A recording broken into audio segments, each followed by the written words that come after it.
What's going on, Chicago, and welcome to another edition of the Bare Minimum with 4 Star Chicago Sports. I am Brandon. This is Dustin. Dustin, what's going on, man? Not much. Another day.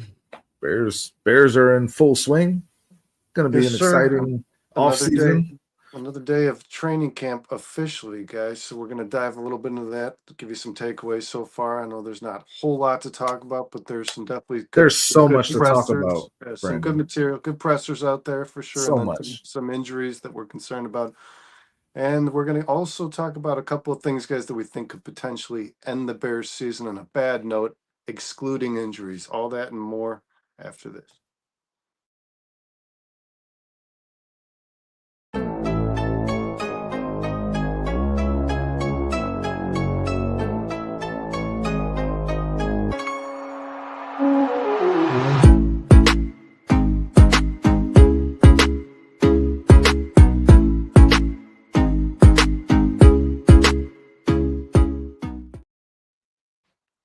Yo, What's going on, everybody? Once again, thank you for watching the Bare Minimum, guys. Thanks for staying up late and hanging out. Thanks for everybody who's already here. Ant Mass, we appreciate you. We love you, man. Thanks for being here.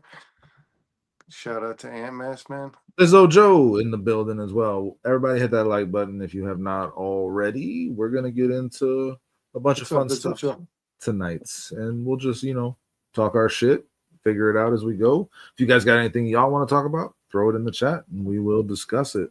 Brandon, how are you, man? I'm all right, man. It's been a long day, dude. How about you? I'm waking up, man. I'm trying to gain myself a second wind. I feel it in my bones. God, I hate the Imagine Dragons so much. It's a good thing to just say out loud. That's the worst band ever. I argue with my son all the time. He's like, play Imagine Dragons. I'm like, no, they suck. That's the worst band ever. I will never play their music. Sorry, you made me think about it, Brandon. It's your fault. I'm good, man. I've been up all damn day too. It's been a long one, but this is fun. This is the fun stuff. So I'm excited for this. Ant-Mass. Yeah, we've been missing AMS. That's all right, though, man. That's what we're here for. That's what you get. That's why you get the bare minimum. So out of the loop, let's try to get them in the loop. What are we talking about today? Training camp, day 2. Some more offensive struggles from what I read in terms of lining up and just kind of getting things going. Monangi had a big run. Karan Amagaji took the starting reps in the drills. That was Trapillo yesterday, so they're flipping that around. They're obviously trying to see what they got. We know this is going to be the biggest and most important competition. I think Ben Johnson knows that too, so he wants to see what he has there. What else? Luther Burden. Ben Johnson called him day-to-day today. Luther Burden with the hamstring, still an issue. Zay Frazier's still not there due to personal reasons. Not sure what that's about. It's going to have to be something pretty serious, I'd imagine, guys, because, Jalen Johnson is injured. This is Zay Frazier's time to shine. He'd probably be getting a lot of reps on the football field. Nahshon Wright is getting all those reps right now. Yeah. Which makes you wonder, what happened to the Shaun Wade, the veteran they signed from Seattle? Are you talking about Trey Flowers? No, they just signed Trey Flowers. Late in the offseason named Shaun Wade. Okay.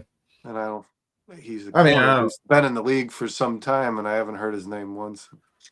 I feel like Trey Flowers would get those reps before him. The way it's looking, he was on the field practicing today, and they just signed him. I don't know what happened. Where's Terrell Smith in that conversation as well? Nahshon Wright is getting those reps, so the Bears apparently think highly of him. I don't know very much about him. How about you, Brandon? I do not. And Ant-Man says, is that right guard? How's our RG looking? He's looking a lot like Darnell Wright.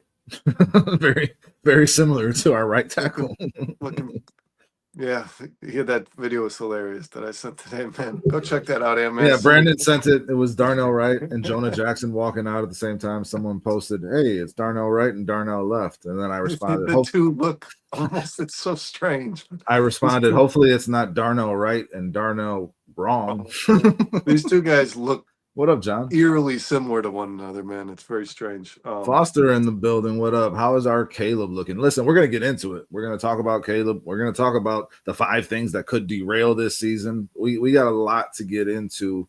It's not all going to be flowers and candy today when it comes to this Bears offseason. I am, practice is for that purpose, to practice. Training camp is about trying shit, figuring things out, learning how to grow, learning how to get better. So you're going to make mistakes. You got to expect that. So everyone reporting on the day-to-day mistakes of the offense is not as important to me as the fact that Ben Johnson is calling them out on it. And he's holding them accountable, and he's not accepting it. He's like, get the fuck off my he's field. just taking them off the field. Yeah, get off my field if you're not going to do it. Like, that's what matters to me, because if we got the right players, then they will respond to that. They will react, and they will improve. That's got to be the way that goes. But yeah, it's concerning to me when if the defense is outperforming the offense, where's the competitive vibe there? Where's the competitive edge? Dennis Allen and Ben Johnson are competitive dudes, and they're going to have this offense and defense going at each other this whole training camp process and throughout, preseason. So I think the best guys will come out of that, and this team will get better for it. But there's going to be lumps along the way, man. I think the most important. What this time is for, man. Yeah, exactly. Keeping that in perspective. Keeping that in perspective is important, Brandon. It's important. It's fun to work in the media for times like these when it's the Bears versus the Bears, because you can always spin it as a good thing. You know what I mean? Caleb Williams threw an interception to Tremaine Edmonds got it. They're like, Tremaine Edmonds looks so good. You know what I mean? Like, with the whole piece I read was about how Edmonds looks really athletic this year. Like, okay. I mean, that particular interception, it looked like it fell right into his damn gut. It did. It was even kind of explained that way. Yeah, kind of fell right into his lap. But guys, the one thing the one thing we can certainly assess more so than the mistakes the Bears are making on day 2 at training camp is the injuries and how that's going to maybe hold a player behind or excel another player who's looking for a job. But more importantly, guys, their second round pick, 39th pick overall in the draft, Luther Burden, was reported as day today, but still not spotted on the practice field. He did release a video, Dustin, where he's like working out by himself. He's moving really well. Pretty naturally. Really yeah. Well, yeah. There's no like ginger to his step. So, I mean, Ben Johnson also said Antoine Randall is working with him diligently, and the quarterbacks are pulling him to the side and talking to him about stuff, and he's staying involved on the sideline. So it's not like he's not putting in work. I think they just want to make sure he's as close to 100%, or if not 100%, to start his process, and that makes sense to me. I don't think Luther Burden is a concern of mine in that regard. Obviously, the more reps you get, as Ben Johnson said, like the full speed reps, those matter. But I think Burden is a full speed player, and his talent is going to shine once he gets on the field. Obviously, you want him getting this practice right now, and the sooner he gets back, the better. But when I hear day to day, because like I was expecting this to take a while, we've been talking about it. The soft tissue it affects everybody differently, and it takes some guys longer. Like when I heard day to day today from Ben Johnson, I was kind of feeling optimistic about that, Brandon. Personally, I think he'll be back sooner rather than later. And I think it's going to be obviously important for him to be. I understand what you're saying, that he does need the reps. And I see what you're saying. Positive is not what I would explain because what's up, T? It was reported that he would be Hopefully there. He got more to say than that. It was reported he would be there for day 1. So this is they hoped that he would be there for day 1. I don't know. Again, I don't know that I'd call it a setback. I didn't expect him to be there for day 1. It said he aggravated an injury, man. So I think theoretically this goes against the reports that were released a couple weeks ago in regards to his timeline, man. For sure, is the sky falling? No, I think he's going to be a big part of the offense, Dustin. I think he's going to be a big part of this football team, and he's going to make a difference. He's going to bring an element to this football team that other players might not be able to provide. But I think that he's going to need to be there as early as fucking possible, man. And of course, we talked about. I don't know if you guys like the play where the Bears were the first offense was basically kicked off the field. They were given 3 chances to line up correctly to run that play and got it wrong 3 times consecutive. This sounds like an offense that's not just, a children's book. I think Luther Burden needs to be there. He needs to, I mean, this is not, I don't think this is an easy thing to learn, Ben Johnson's scheme and what he's No doing right doubt. now. But a good coach at the same time, understanding that he hasn't gotten those reps, but still wanting to get him involved, will try to simplify it for him as well, just to get his talent and explosiveness on the field. So it's going to be a combination of both. Clearly, you want Burden there, man, learning the offense and getting the reps with the first team and sometimes the second team, probably. But I just don't foresee it being. I already expected him to be fourth in that pecking order in those. If he was fully healthy, Brandon, I expected him to have to earn that spot from Zacchaeus. So this sets him back in doing so, but I still expected that to take some time into the season for him to earn targets and earn reps. So I mean, as long as he's learning, he's doing the mental stuff and he's staying involved in that way, and that might be a bonus for him because I don't think the physical stuff is really an issue for Luther Burden, bro. Physically, he's a talented Well, motherfucker. That's all. and a good thing, man, is the name that you'd already aforementioned. Antoine Randall has some experience at this. When Jamison Williams was drafted, he can probably attest to this as a Lions fan. He was coming off a torn knee. He missed a lot of time.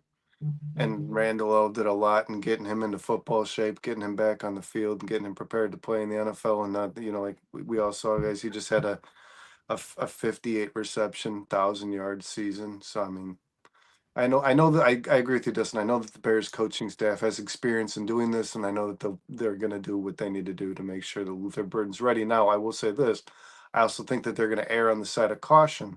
So They need to. as long as they can prevent rushing him in anything, they're going to. Which means I think you're just further pushing back maybe the week that he actually starts to have a big impact on this team's offense. Well, like I said, Brandon, I mean, I was advocating for Luther Burden. I again picked them to take. I mock drafted them to pick him at 39. Like I was just trying to will it into existence because I love Luther Burden so much. But I've been saying this whole time, Brandon, you can go back and quote me. Halfway through the season is where Burden is really going to come on. I expected it to be a haul for him to get involved in this offense, even at full health. So I don't think it's a bad thing for the Bears to make sure he is fully healthy before they let him participate. And I don't think it's a bad thing that he's still able to. He's in the playbook. He's talking to the quarterbacks. He's talking to his receivers coach. He's learning the game still. He's still going through the offseason stuff. I will say it again, I am not worried about what he's going to do once he gets the football in his hands. That you don't matter who, if you're Ben Johnson or fucking Mike Ditka or Vince Lombardi, Yeah, you're not teaching him what to do once the ball gets in his hands. I made an example a couple weeks ago on the show, man. I mean, Xavier Worthy, who was very early on in his career last year, his rookie season, he wasn't really a highly targeted receiver. He wasn't making impact on the stat sheet, but he scored a touchdown on week one because they were able to just hand him the football. They I mean, simplified it for him and just there's involved him in players, the offense. there's Yes. players who you just get some blockers out in front of them and scheme something for them, and they're going to do the rest, man. And I think Luther Burden's one of those guys. I want to say something that's real quick. T, you know that we stay grounded here on this show, and you say optimistic, and maybe that's what it sounds like now. But this show is about things that could easily spoil the Bears season. But I understand you guys being optimistic, but as a Lions fan, I know you guys need to be realistic. It's not an easy offense. Goff is a vet. You guys are going to have some growing pains. We've been Listen, saying that no disrespect for months. but if you thought what Ben Johnson presented to Jared Goff was I mean, Caleb Williams this offense is going to look a whole lot different than Caleb Williams is capable of more than Jared Goff is. So Caleb Williams is going to have to learn an awful lot more than Jared Goff ever did under Ben Johnson because Ben Johnson can expand the playbook because of Caleb Williams' strengths, his ability to play this sport on with his legs just the same as his I feel arm. like you're kind of making T's point there, though, when you say that, man. Like No, he's gonna have to learn. Yeah, he's gonna have to learn more. I am, take, but I'm saying I don't think it's very comparable. Like you can't really compare it to whether or not Jared Goff was a veteran when he learned it or not. It doesn't really matter because Caleb Williams' offense is going to be much more difficult. Much more difficult than. I mean, how many designed runs did Jared Goff have? Regardless of the comparison, we understand that it's going to be a learning process Yeah. and a growing process between Caleb Williams and Ben Johnson, most importantly, and that's going to take time. I fully expect that. Yeah, It doesn't mean that I don't expect results and there's going to be a growing positive pains. performance from Caleb Williams in terms of There's going to passing be the growing football. pains for the coach as well as the quarterback. Yeah, no doubt. A rookie head coach, a second-year quarterback, and a brand new offensive system. Clearly, T. I mean, you're preaching to the choir. I mean, any somewhat intelligent Bears fan that is not just living on optimism and hope has to understand that this is going to take a little time to start working. And it's going to look a lot different than it did in Detroit, man. I assure you of that. Well, Ben Johnson has said as much. If Ben Johnson is true to his word in stating that he's going to build this offense around Caleb Williams, they are very different players, man. Listen, I don't want to make this a shit on Detroit show, guys. I understand that the Lions fan jumps in and I don't think it's shit on Detroit by saying I'm talking about the chat. I'm talking about the chat, Brandon. Not talking about. Are they pouncing on him? Are they jumping on T? Yeah, a little bit, but like again, that's part of the NFC. Hey T, we love you. Thanks for being here, man. Thanks for being here. Yeah, no, we appreciate you being here, but we understand these things. It doesn't mean that there's not reason for optimism as a Bears fan, just like you can find reasons for optimism as a Detroit fan, regardless of the fact that you lost your offensive coordinator, your defensive coordinator, your starting center, your starting guard, all in the same offseason, and then just had I would say the timeline for the Lions injury certainly reset, man. So I mean, you got some reasons for optimism despite all those things. Because I like Tate Ratledge. I mean, listen, this is the time for fans to have that optimism and look for signs of hope, because there's no win-loss record yet. That's what it's about.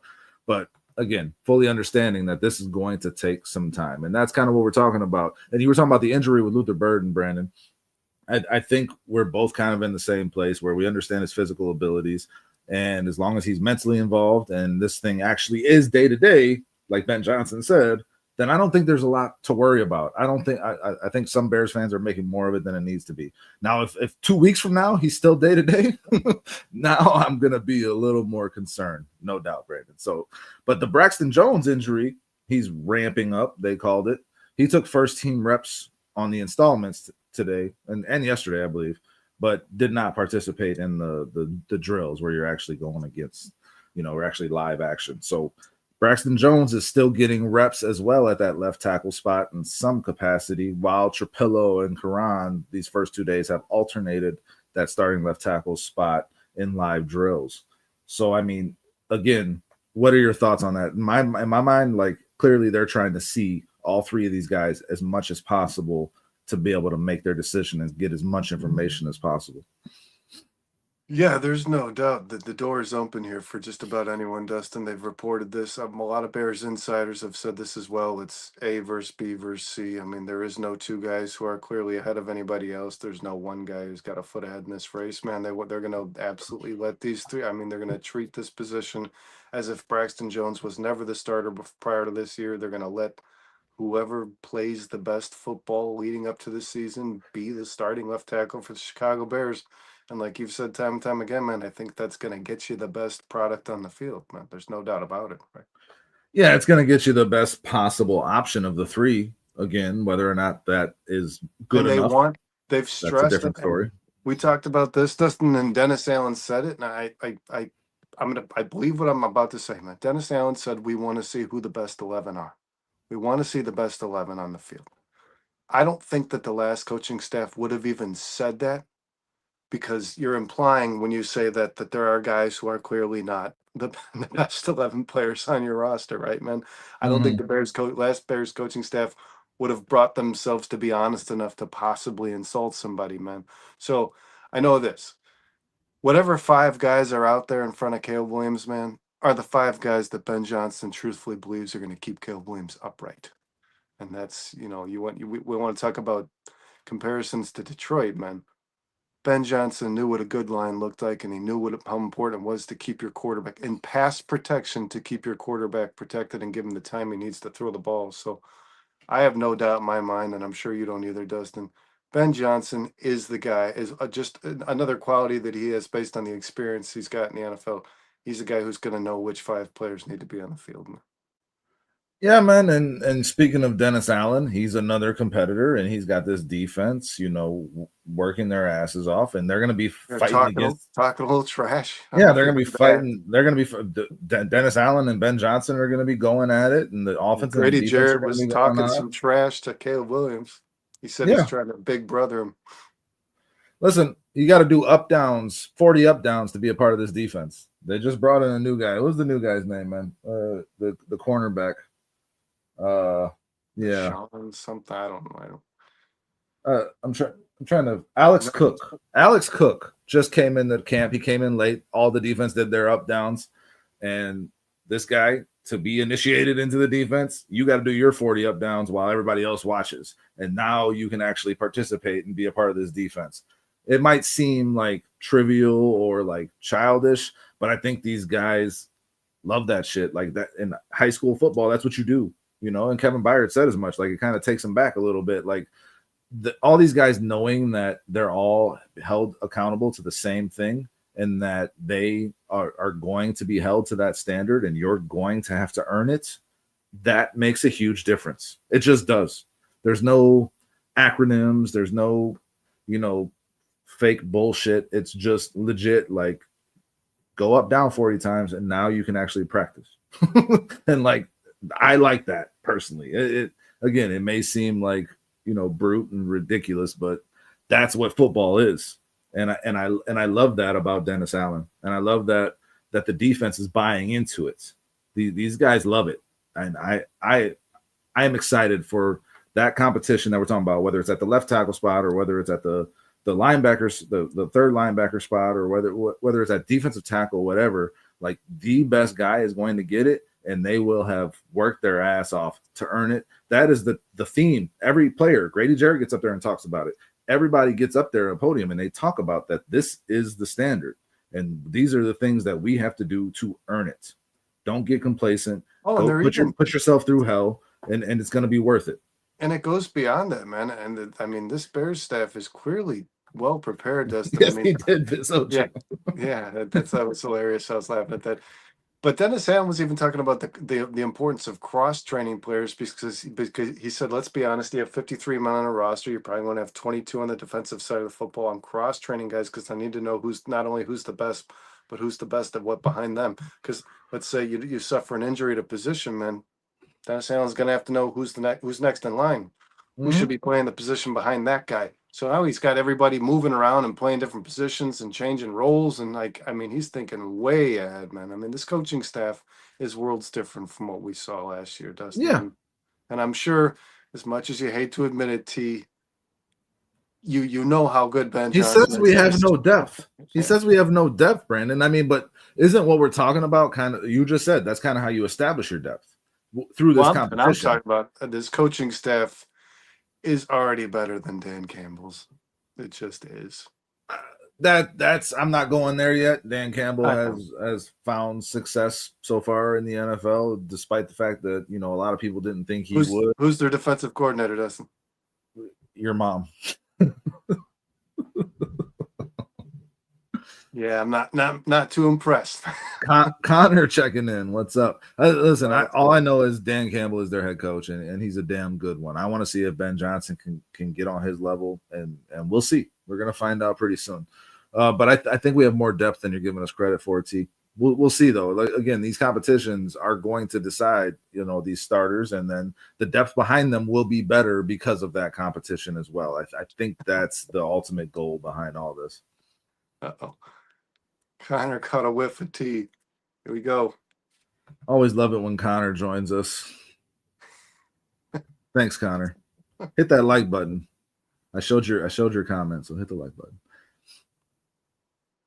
And T thinks your statement is hilarious. Of course he does.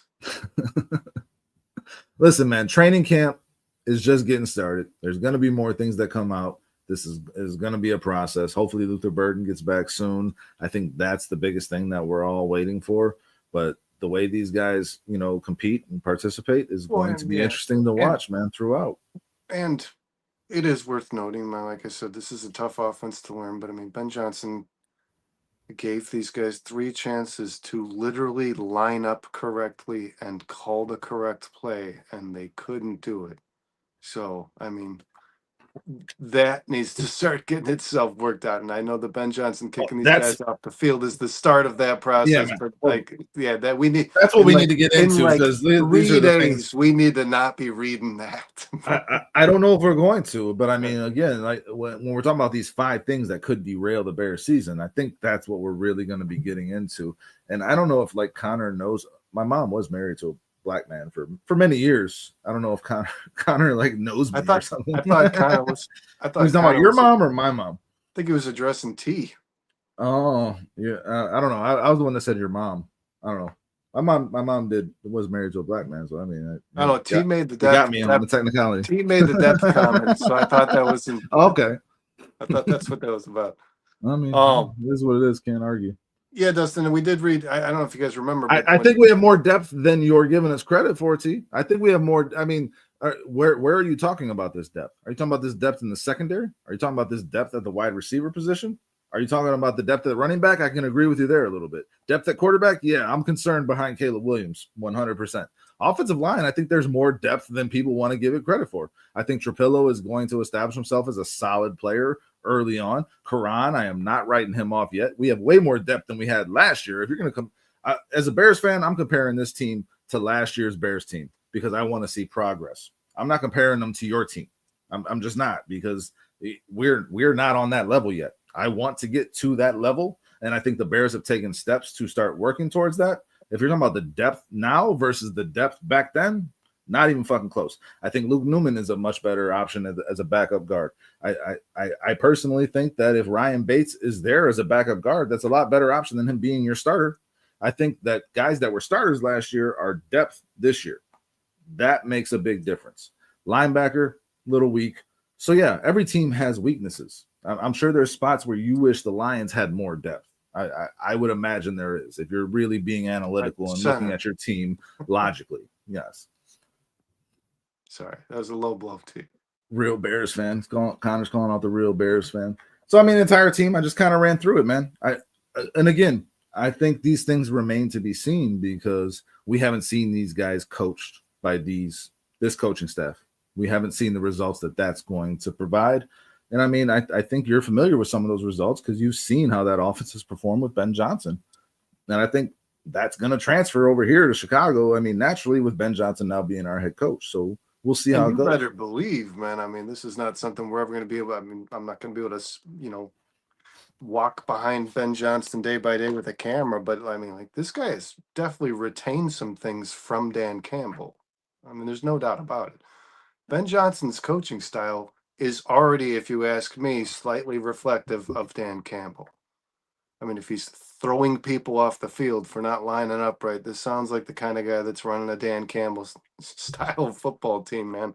At least that when it comes to practice, for sure, man. I mean, the disciplinary is there. You know what I mean? And that's Dan Campbell is pretty well known for that, man. He's certainly running shit.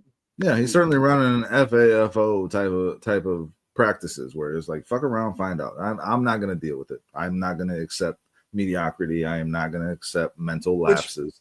That's fucking great. That's what this team needed. Real quick on a side note, that play that I sent you where DJ Moore makes the catch and starts taking up Randall L. And Randall L is running and jumping on the field. But Randall L is going to end up, guys.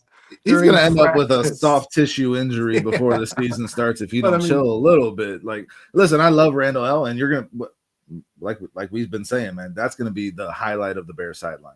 Antoine Randall L running up and down the field when a receiver makes a play. Al Harris chest bumping dudes as they're coming off the field. Tyreek Stevenson after he makes an interception. Those are going to be the two hype men for the Bears sideline, and they're constantly going to have the cameras on them, man. But yeah, I would just say, save some for the regular season, Antoine. You're getting a little hype a little early. DJ Moore fell down when he made that catch. RJ Barrett too, man. He's probably going to be, he's going to bring the heat when it comes to the sideline interaction with his quarterbacks too, man. Yeah, Randall L is who he is. I'm joking, obviously. He's going to be who he is. That he can't contain that. He is just who he is. So you're going to see that an awful lot throughout all of this preseason and training camp, Brandon, and it's going to be a lot of fun. And these players are going to feed off of it, which is great as well, man. Ant-Mas, to get you a little more in regards to getting you up to speed, I know you said you missed a lot, man. I'm sure you've read this. We don't really know how severe it is. It's going to be a couple of weeks for sure, at least. Jalen Johnson is also a player who's not there, and he's not going to be there.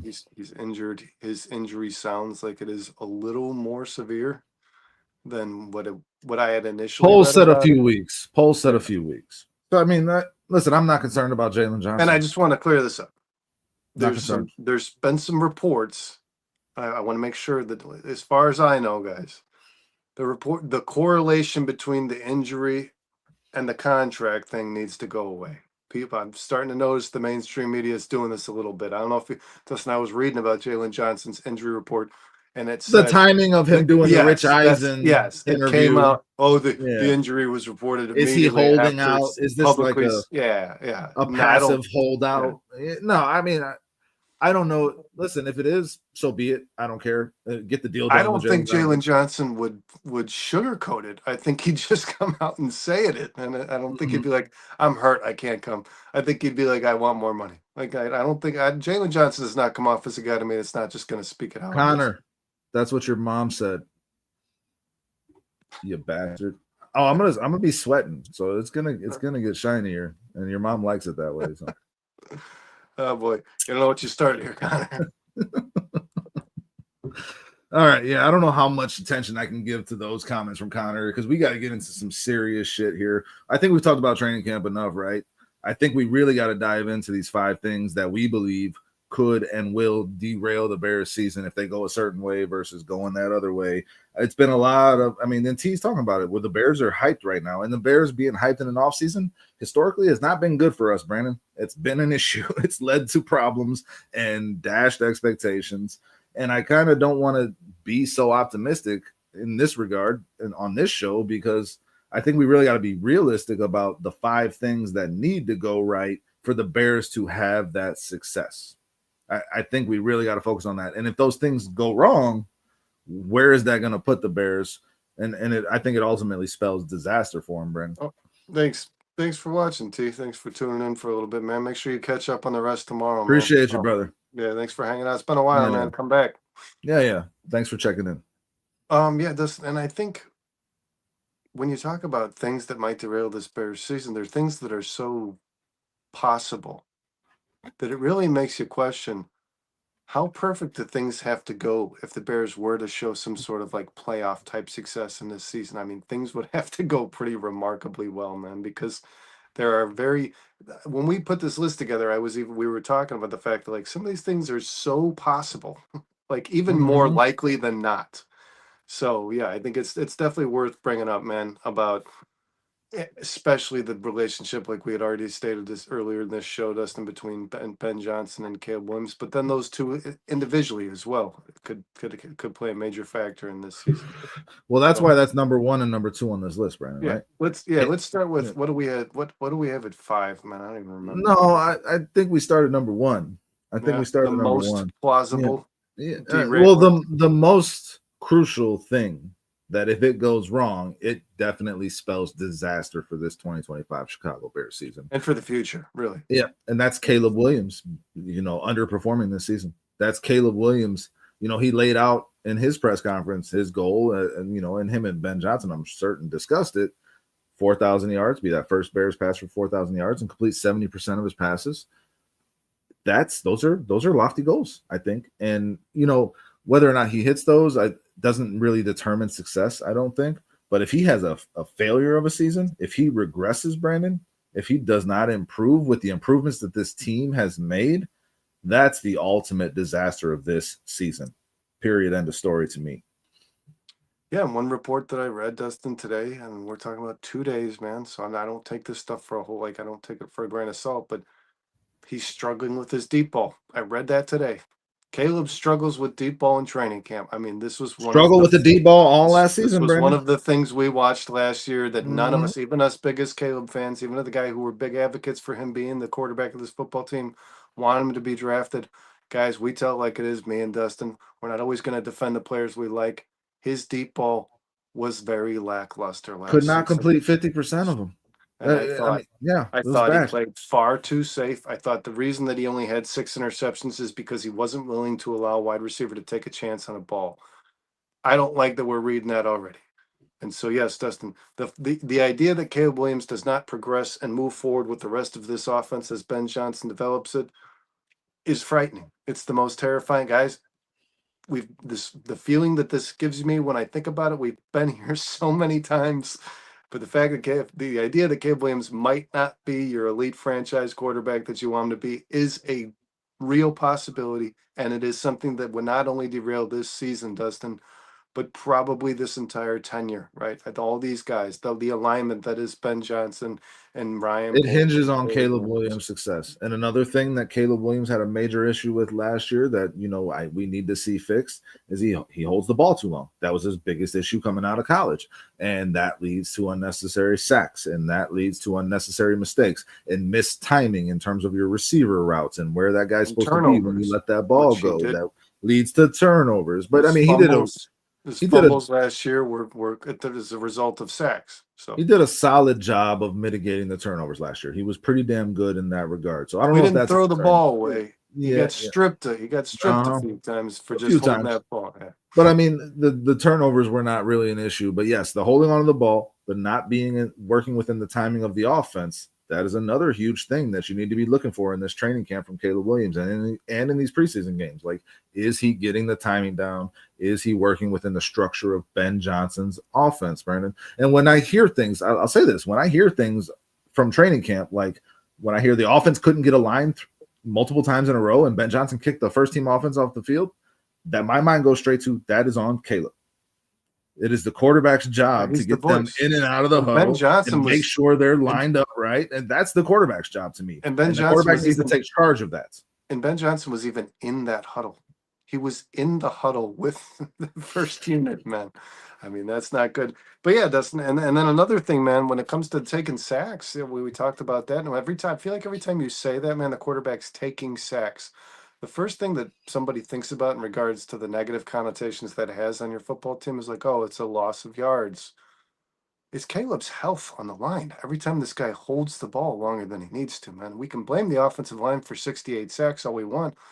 If Caleb Williams chooses to take a sack as opposed to getting rid of the football, whether it be a completion or just getting it out of his hands, it increases the risk of injury. And we're talking about, and I know, Dustin, we want to stay away from injury, but we're talking about derailers of this season. Quarterback's got to be healthy. If Tyson Bagent ends up starting for you, your season's done. And taking sacks does not contribute to health. No. And not only do you lose yards in taking sacks, Brandon, you eliminate over half of the playbook at that point. If you lose 10 yards on a play, Ben Johnson is now very limited in what he can call to try to dig you out of that. So you're also hindering your play caller and your ability to move the chains. It's multiple issues. You're giving the defense leverage. Yeah, you're giving the defense the upper hand for sure. Mm-hmm. So Johnson, we know, guys, does not love to do. Yeah, so Caleb not meeting expectations this year, that could be the biggest potential derailer of the Chicago Bears season. And as you said, and as I said on the bare minimum last week, that opens up the door for a lot of questions that Bears fans don't even want to ask, let alone start to try to answer.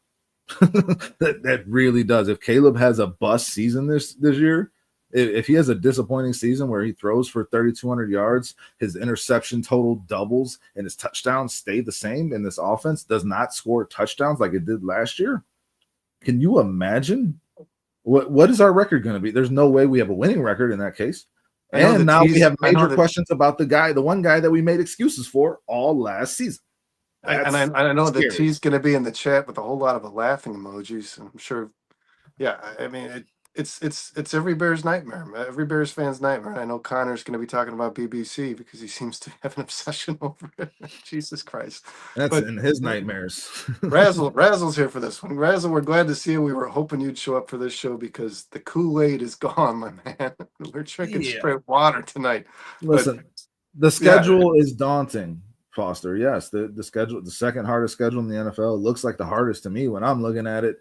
That is daunting, but we're not really I mean, again, if I talk about this season being derailed, it's more like dude, all the momentum is gone. Like I don't know that I expect the Bears to be a playoff team this year. Well, to Right, me, so it's like things that could derail the season, things that are in your control. that you Things did that not are in come up your on your control. end. You don't make your Yeah, schedule because you'd play the Browns you got to do what you got to do. 17 weeks in a row, man. Yeah, yeah. We The can't Bears do control get to that. play the Yeah. Browns this year, so that's This, good. I mean, the this schedule is schedule what it is. the schedule does have some soft spots though too, and the Bears got to eat in those things. And like you said, that's what they can control. Do they beat up on the teams that they should beat? And if Caleb Williams is turning the ball over, or if Caleb Williams is taking unnecessary sacks, or this offense is not in rhythm and scoring touchdowns when they get into the red zone, those are things that you control, Brandon, that Caleb Williams and Ben Johnson control. And if they're not executing those things, that will derail this season. And we would have to find a common ground on the teams we think the Bears should beat, and that's based on Caleb Williams' performance. If Caleb Williams is firing on all cylinders, that they should beat the Browns. You know what I mean? 100%. They're a more talented team on paper, without a doubt. If Caleb They're Williams more talented than the Cowboys, they're more not talented than playing the good Raiders. football, Yeah. They're they're more not going to talented than the beat the teams Saints. that they should. Yeah, no, there's some soft spots on the schedule where they should get wins, but it comes down to this time right now. What kind of work are they putting in? And is Caleb putting in that work in the offseason and in training camp now? And is he, hitting on all cylinders once this season goes? Because I don't think we want to be in November of this season, Brandon, wondering if Caleb is still the guy. Because that means he might not be. If you're still wondering that in November when it's like playoff push time, that's a problem. I'm a big advocate of this. I've said it before, guys. You see this. You see this stuff. Whether or not the Bears have a winning record, you see this in a player. Trust your eyes. I hate this. I'm not picking fights. I know this is going to come back at me on a later day. I didn't see it in Justin Fields. I was texting you, Dustin, within his first season. He's not, nothing looks, there's nothing to me, and I'm not seeing something that says this guy could be remarkable one day. It just didn't show, man. I didn't see it watching him. I thought he was a really gifted athlete, but I never thought for a moment this guy is a future franchise quarterback. I never saw that. And I think I saw very minimal glimpses of this in Caleb's rookie season. And I'm not excusing him, but I also don't blame him considering how bad. I mean, it was truly dysfunctional. This year, there is no excuse. He needs to show that he's the guy. Yes, and that's the next point to make, Brandon. With the improvements that they've made to this offensive line, those 68 stacks need to come down, right? With the improvements that they've made to the play caller and Ben Johnson and the head coach in Ben Johnson, that's an automatic improvement. This offense, they drafted Luther Burden, they drafted Colston Loveland, they drafted two offensive linemen. Real Bears fans has also beat the Saints. Yeah, that's for sure. So, but like with all the improvements that this team has made, if Caleb comes out this season in his second season and regresses, that isn't the ultimate derailer of this season. That's why this is number one. That's why this is number one, Foster, because it's not just the implications for this season, like Brandon said, it's the implications for the future of this franchise and the franchise quarterback that you drafted. If he regresses, this derails the whole thing. And you can't regress after all the improvements this team has made in this offseason. There's rookie quarterbacks that have been in worse situations that have played really well. We need to see Caleb play really well this season, guys.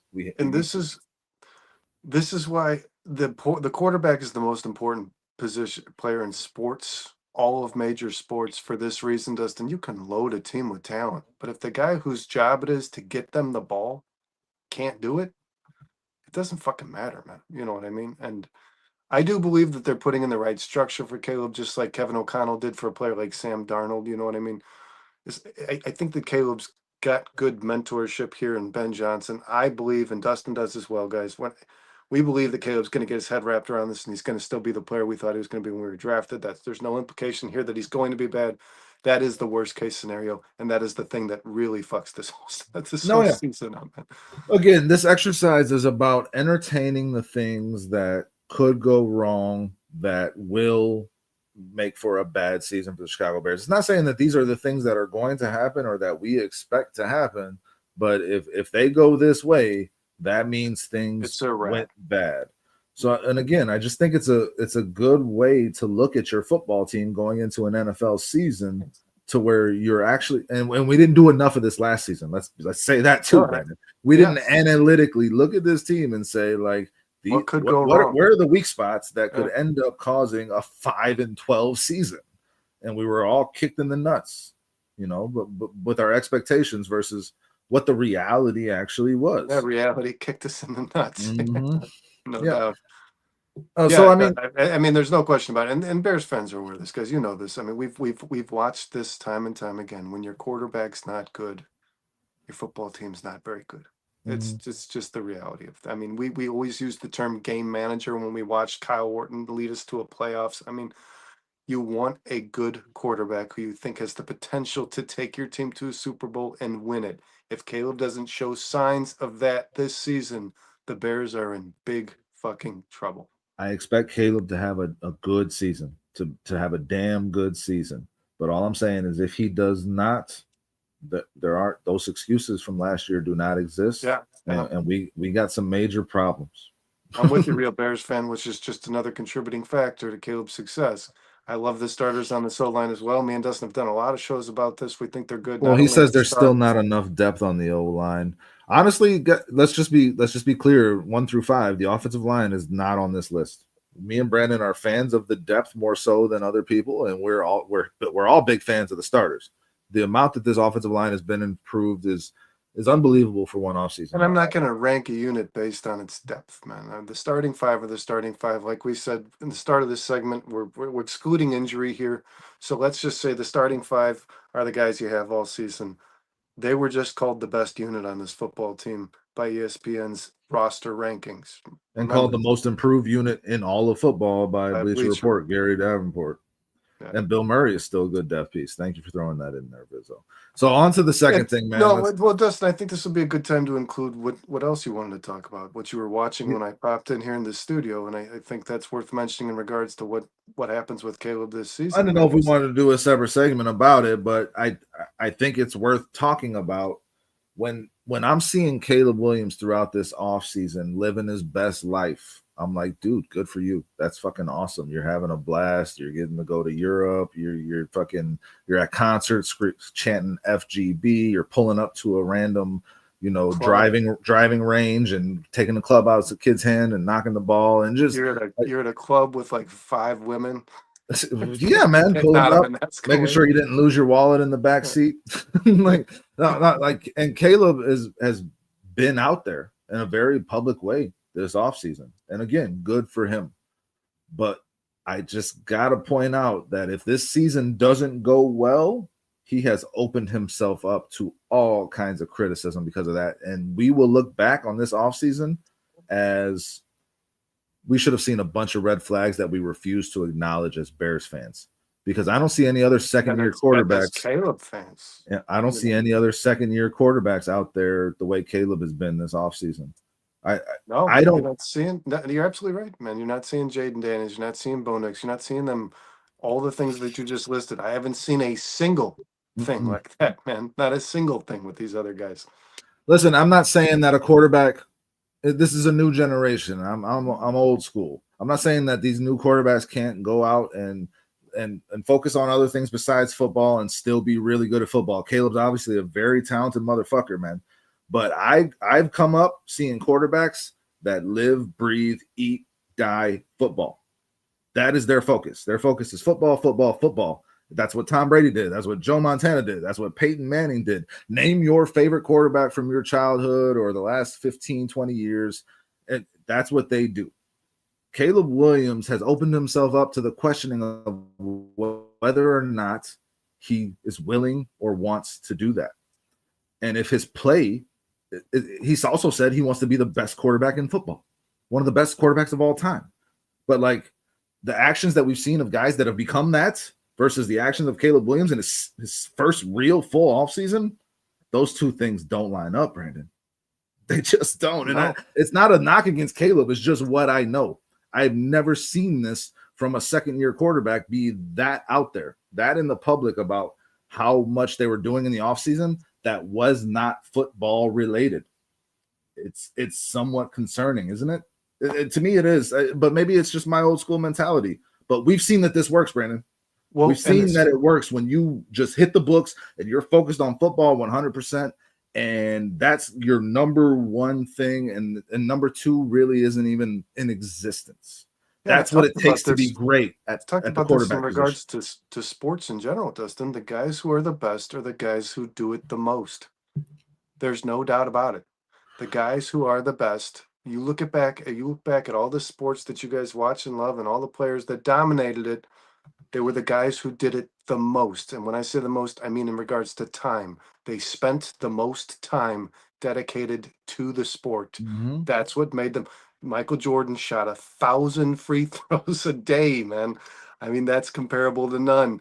Tiger Woods was golfing from the time from when he was 3 years old, and he did it his father took him to the course every day throughout his childhood. I mean, these are the guys who become the greatest.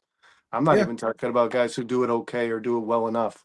The guys And who you could become say the the same thing greatest, about Caleb, though, too, Brandon, the right? guys who become the greatest don't.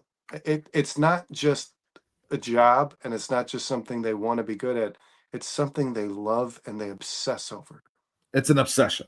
Yes. That's the word. It's not really even love, right? Because I don't know. It's obsession.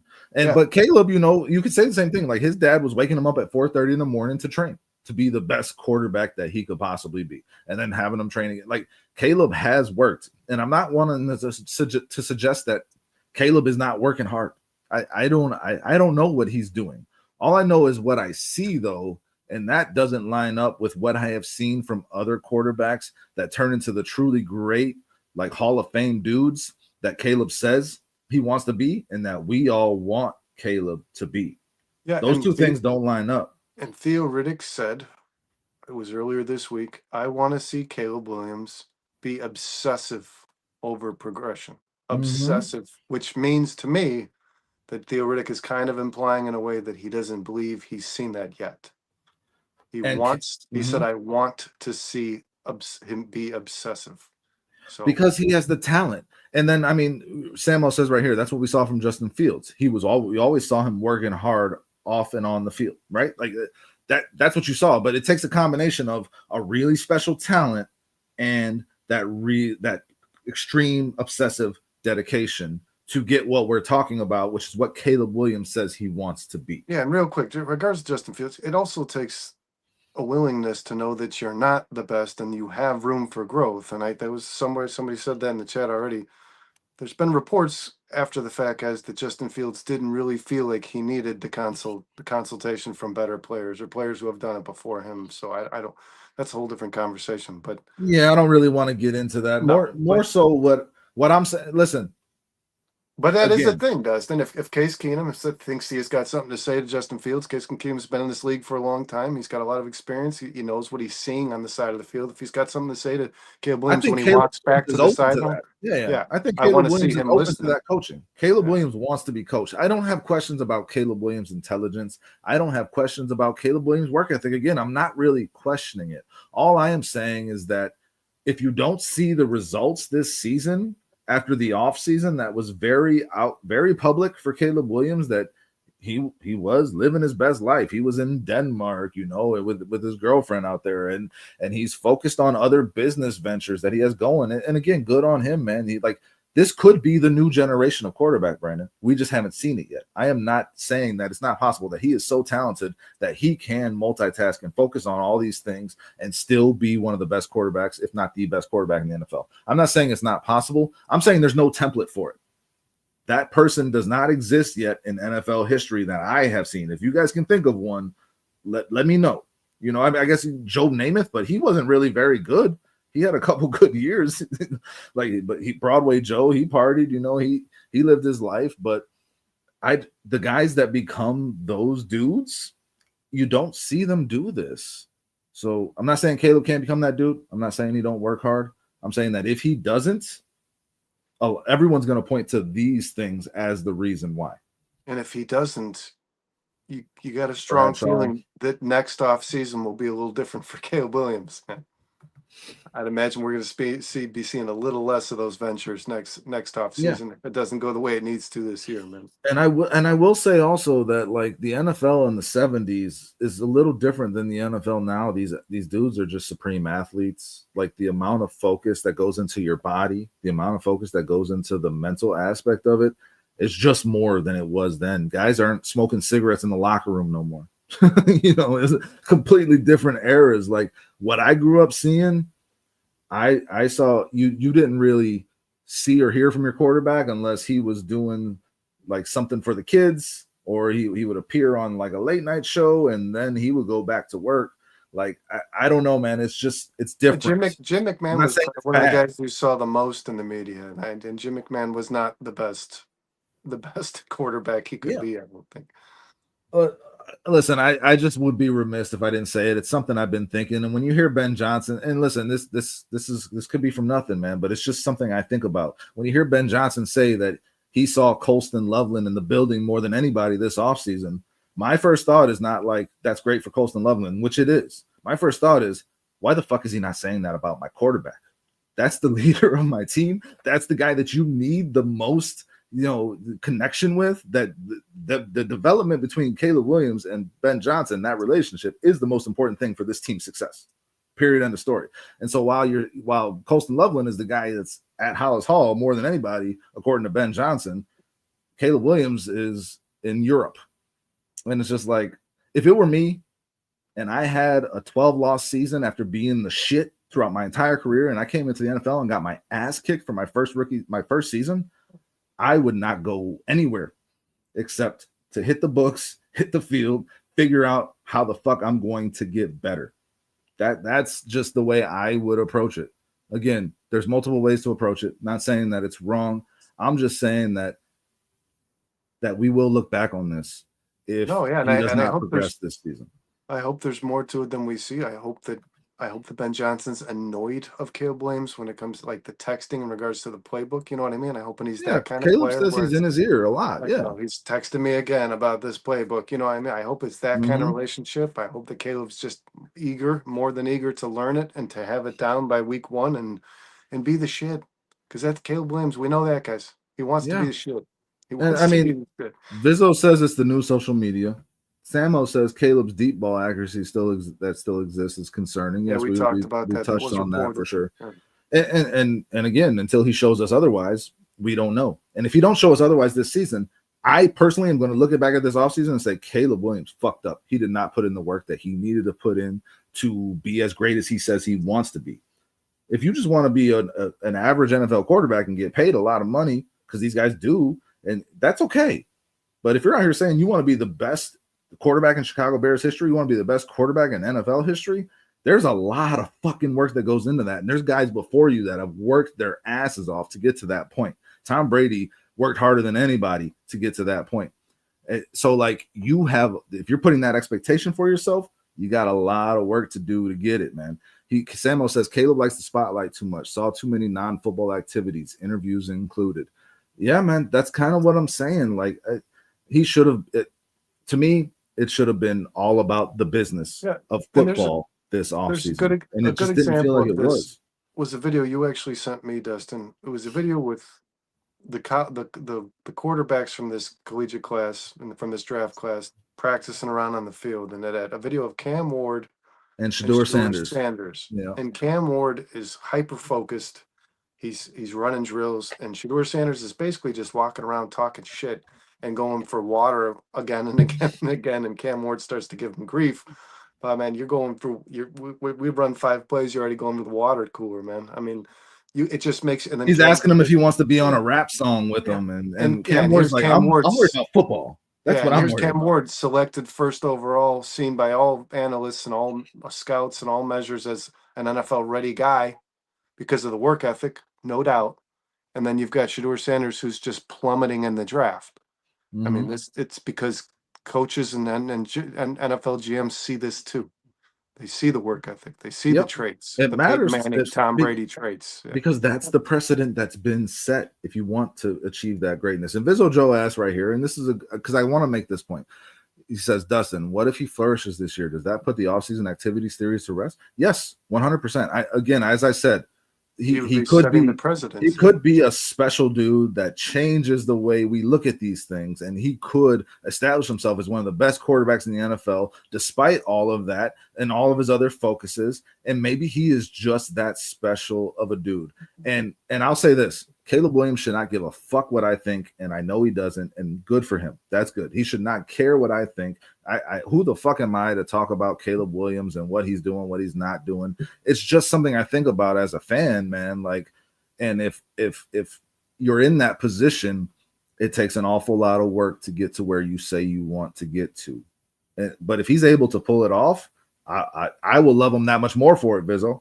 I'll be like, our quarterback don't need to do what your quarterback does, and he still kicks your quarterback's ass. He still kicks your team's ass. I will love it. And again, that could set a new precedent for how we look at these things. And there is life besides football. There's life besides work for me and you, Brandon, and for everybody in the chat. Like, you want to live your life too. But when it comes down to getting paid millions of dollars to be a quarterback that takes your team to a Super Bowl, the amount of work that has to go into that, it can't be ignored.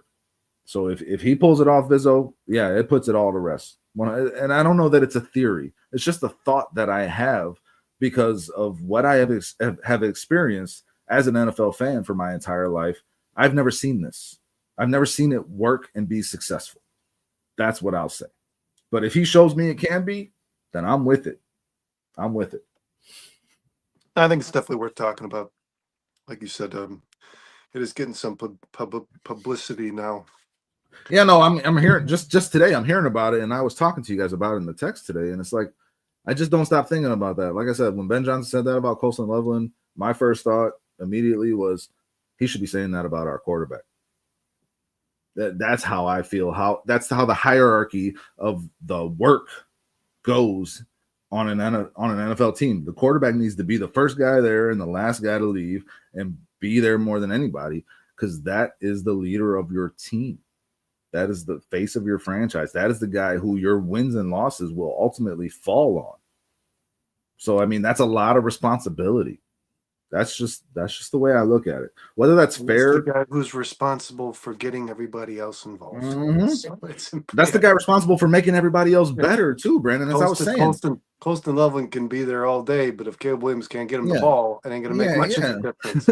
Yeah, and he's supposed to make those guys better. As I was saying, this team has improved so much, but we've seen guys work as rookies with less and find ways to be successful. We've seen guys work as second-year quarterbacks with less and find ways to be successful. So if Caleb can't find that success with the improvements that this team has made this year, that is not just a season derailer. That is a potential franchise derailer, because this is your number one overall pick, guys.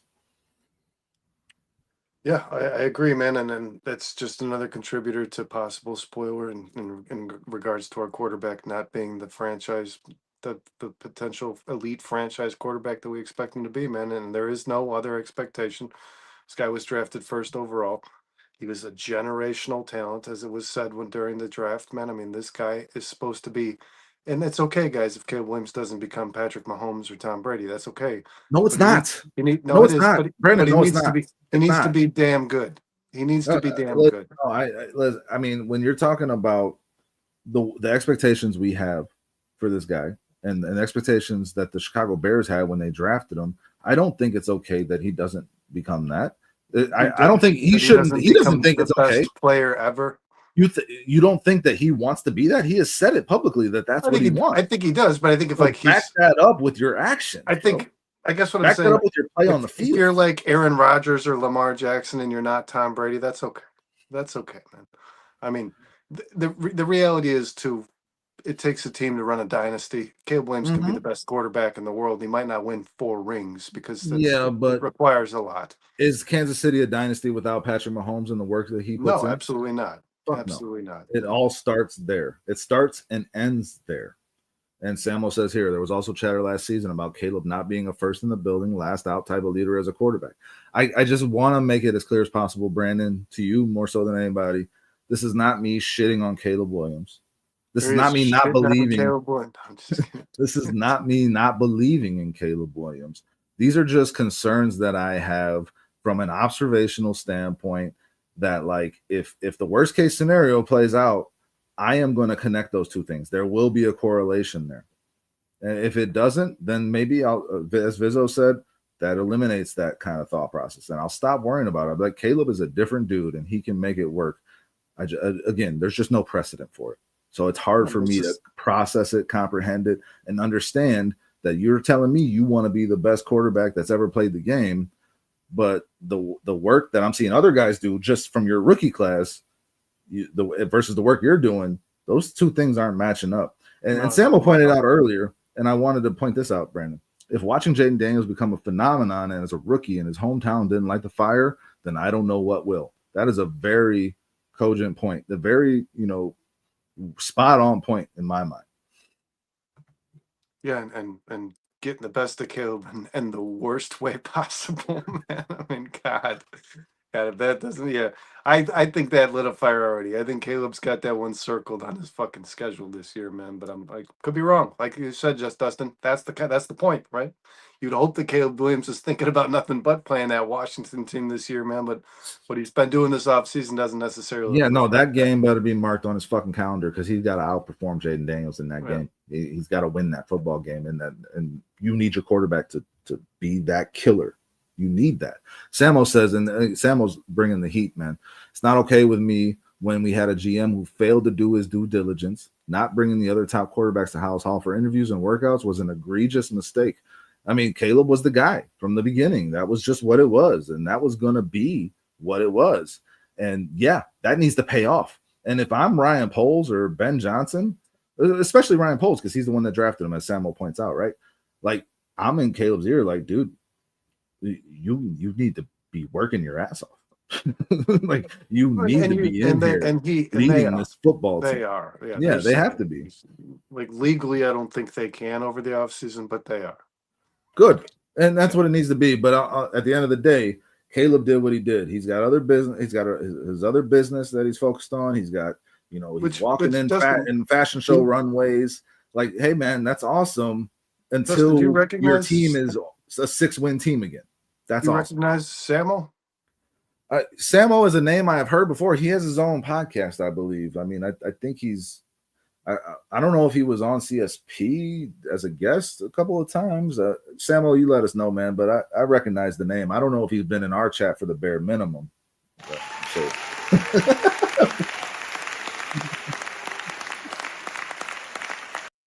That's for you, Samuel. Thanks for Formal being introduction. Hit the like button. Yeah. We appreciate you, brother, and it's good comment, man. Good shit. Keep bringing chats like Let's that. get to number 2, man. I feel like I'm gonna be labeled as a Caleb hater. It's not. I love Caleb. I wanted the Bears to draft him. I was fine with them not bringing these other guys in, Samuel, and I don't want to look back a couple years from now and be like, what the fuck was I thinking? Brandon, I know you don't either. Hate's a strong word. It is, but like, these things get labeled pretty easily when you're out here talking about. You're gonna go viral when Caleb's the best quarterback ever. That's fuck. I mean, there's no such thing as episode 11:30 on a Thursday night. There's no such thing as bad publicity, Brandon. Samuel says, my first time catching you guys live. Appreciate you, man. Appreciate you being here. Hey, thanks for being here, brother. Next thing is just Ben Johnson. Concern for me. The other leader on this football team, guys, and that is your new head coach, Ben Johnson, who is your rookie head coach. And there is always the possibility and plausibility and even likelihood in most cases in the NFL that this guy is in over his head. I think there's a learning curve. There's a learning curve here. Yes. Our second derailer, guys, is Ben Johnson in over his head. Or is Ben Johnson just not the guy? Now, I'll say this, given everything. Well, that's kind of what I mean. Yeah, right? There's a couple different ways to word it. Yeah. But given everything that we have seen up to this point, Brandon, Ben Johnson is that guy and then some. This is number 2 because if he is not, it will impact every part of this team. And that will obviously clearly derail this season.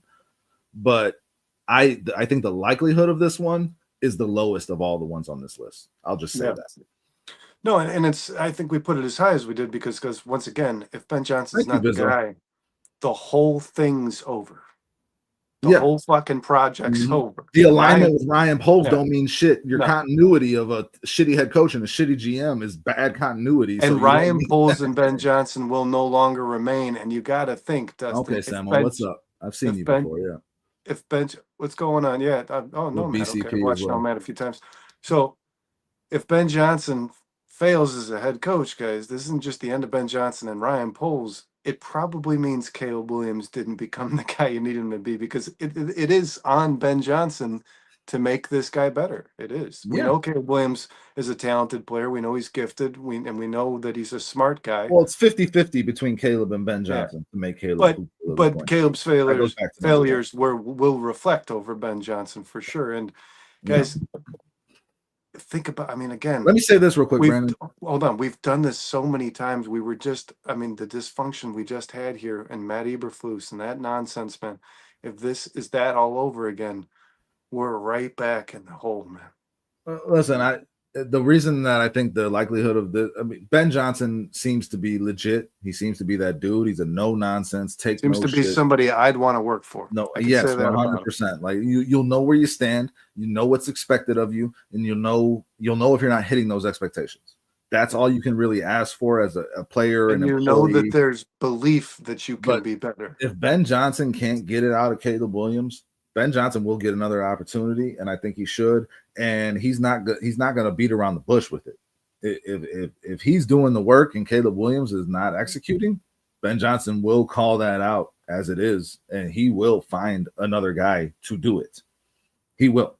So that's why I have less doubts about Ben Johnson of all the things on this list, because from everything I've seen so far, this dude don't fucking play around. He wants to be the best, and he's working his ass off. You can see him aging already just in his few months doing this job. Like he's putting in the work. He's putting in the work. Well, he's going to make sure the players put in the work. Ben Johnson has certainly made me, as a Bears fan, he's certainly made me feel better about Caleb Williams' potential, because the fucking guy chose the job for Caleb Williams. I mean, like, Ben Johnson could have been the head coach of anybody, guys. He wanted to be the head coach of the Bears. And he wanted to be the head coach of the Bears because he believes in his quarterback. And that says a lot, man. Yeah. If you're Caleb Williams, that should make you feel even better. But that being said, these games start getting tight and he flounders in late game situations, and his decisions lead to losing games similar to what we've seen in the past here in Chicago, or he chooses the wrong guy to start at left tackle, and that starts off your season very rocky. Caleb's taking sacks that he shouldn't be taking. Like those things, if they happen, they will derail this season. Brandon. When you said this, Johnson is over his head, as you said. That will make for a long season for Bears fans. I've said this before, guys, and I think the chat last time got pretty angry with me. I think our co-host got kind of angry with me. We've seen this before in Chicago, and we've seen this before with Ben Johnson. Ben Johnson has made some very questionable decisions in playoff runs for that Detroit team. Some trick plays. Yeah, you want Jamison Williams throwing a pass interception in an NFC Championship game? Yeah, no, that's not. No, that better have been a lesson, because that's. Well, I don't want to see any of that, man. Well, I'll say this. I think it was for Ben Johnson. But I think Ben Johnson is who he is, and he's going to go balls to the wall. And if he thinks that play will give him an edge and get the win, he'll still do it again. I mean, situationally, you got to be aware. So I guess that's kind of what I'm saying. If his situational awareness in late game situations where the game is on the line, if that's not up to par and the Bears lose games because of it, obviously that's a potential derailer of this season. Or if it's moving too fast for him because he's still adjusting to being the head coach while also calling the plays. I mean, there's a lot of factors at play for Ben Johnson. He's got a lot of responsibility on his shoulders that he has never had before. So that uncertainty is out there. That exists. Do I expect him to be over his head? No, I don't. I think this guy is, as Samuel said, this coaching staff, Ben Johnson, they're legit. Bizzo Joe, I don't think this. You probably read this was on a show or something. I don't know, the show Quarterback. Dan Campbell was in something where he was talking about how with Jared Goff with the Netflix. Yeah. Where he talks, but they show a clip before the game, and Dan Campbell says, We're gonna go for it on every We're going fourth down. every down. Yeah, we're going for it every down. I mean, every down, fourth or Every not. fourth down. Yeah. Yeah. So Yeah. I mean, I think that you're right. That was him pulling. He's the ultimate. I mean, he's the head coach, and that's the way an organization needs to be run. Like Dan Campbell needs to be responsible for whether or not those things occur. Because he's the But I one that's think got to take I responsibility and for it if it I don't think work.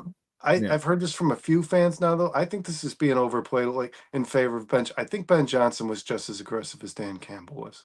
Yeah, because he without a needed to doubt. be. He needed to be prepared for what Dan Campbell was going to do. Whether that means Yeah. Ben Johnson is going to take the same approach in his games, I don't know. But he will be the guy now, and he wasn't that before. He will be the guy deciding if you go for it on fourth down, and that is a new aspect of the game in terms of coaching that Ben Johnson has not experienced yet. That's just the reality. So that is what he needs to get control of fast, the game management aspect of it. Staying aware of everything that's going on while still being in your play sheet. I think he is more than capable of doing it. My doubts just creep down and down every time I see this guy talk, to be honest. So I feel less concerned about it than I did when he was hired or before they hired. But at the end of the day, it's still some new stuff that he's got to learn, Brandon, and that's going to be a learning curve and a growing process for him.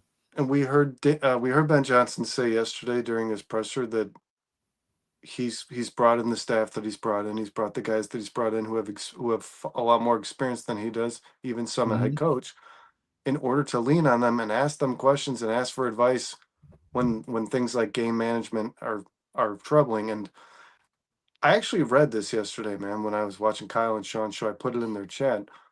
Press Taylor, who's going to be the passing game coordinator on this team, but he's also been the assistant head coach in the NFL before, is really, really good at this. This is like his forte. He is like a game managing specialist. So I think that Ben Johnson, he doesn't really hold any other title on this team, Dustin, besides passing game coordinator.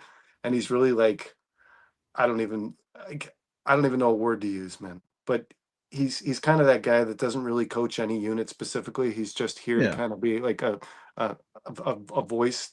But I think that Ben Johnson did this specifically for that reason. I think that's why that guy. I've said it multiple times. Ben Johnson has, with the hiring of this coaching staff, that was the most impressive thing. He insulated himself from those failures, those pitfalls that first-time coaches run into, and he showed us how smart he is by understanding how smart he's not. He showed us how smart he is by understanding what his weaknesses are, or looking forward and seeing what his potential, speed bumps could be, and hiring guys that could help him navigate those things. And he's going to lean on them heavily. So I have no doubts about that. I have no doubts about this coaching staff. I really don't. I think the odds of Ben Johnson not performing well as the Chicago Bears head coach, derailing this 2025 Bears season, are extremely low. But if it happens, it's going to be it's the second biggest factor in terms of what will impact this team negatively the most. Yeah. Yes. Without a doubt, guys. So we had Caleb Williams, the possibility that Caleb Williams busts, and regression at the very least, Johnson being over his head as a head coach, which is a very different role from an offensive coordinator, guys. And he was working for one of the best in the league. Hopefully he learned something from that. But at the same time, Dan Campbell is in full control of that football team without a doubt, like Vizzo Joe kind of stated. Dustin, our third spoiler. What is it? I think it was lack of pass rush. No. Left tackle uncertainty. Left tackle uncertainty. Yes. And the pass rush is on here too. We're going to get to it. But yeah, the left tackle position, we know that it's a competition battle, Brandon. We know that it's a position battle, and their competition is going to decide who that starter is. We don't know who it is right now, but we know the best guy will be picked for that job. And I think we both have confidence that Ben Johnson will pick the best guy of these three. The bigger question then is that guy just the best of a bad bunch and not good enough still? Or is that guy going to establish himself as a top 12 left tackle in the NFL? Yes, your derailer is that guy is a bottom 20.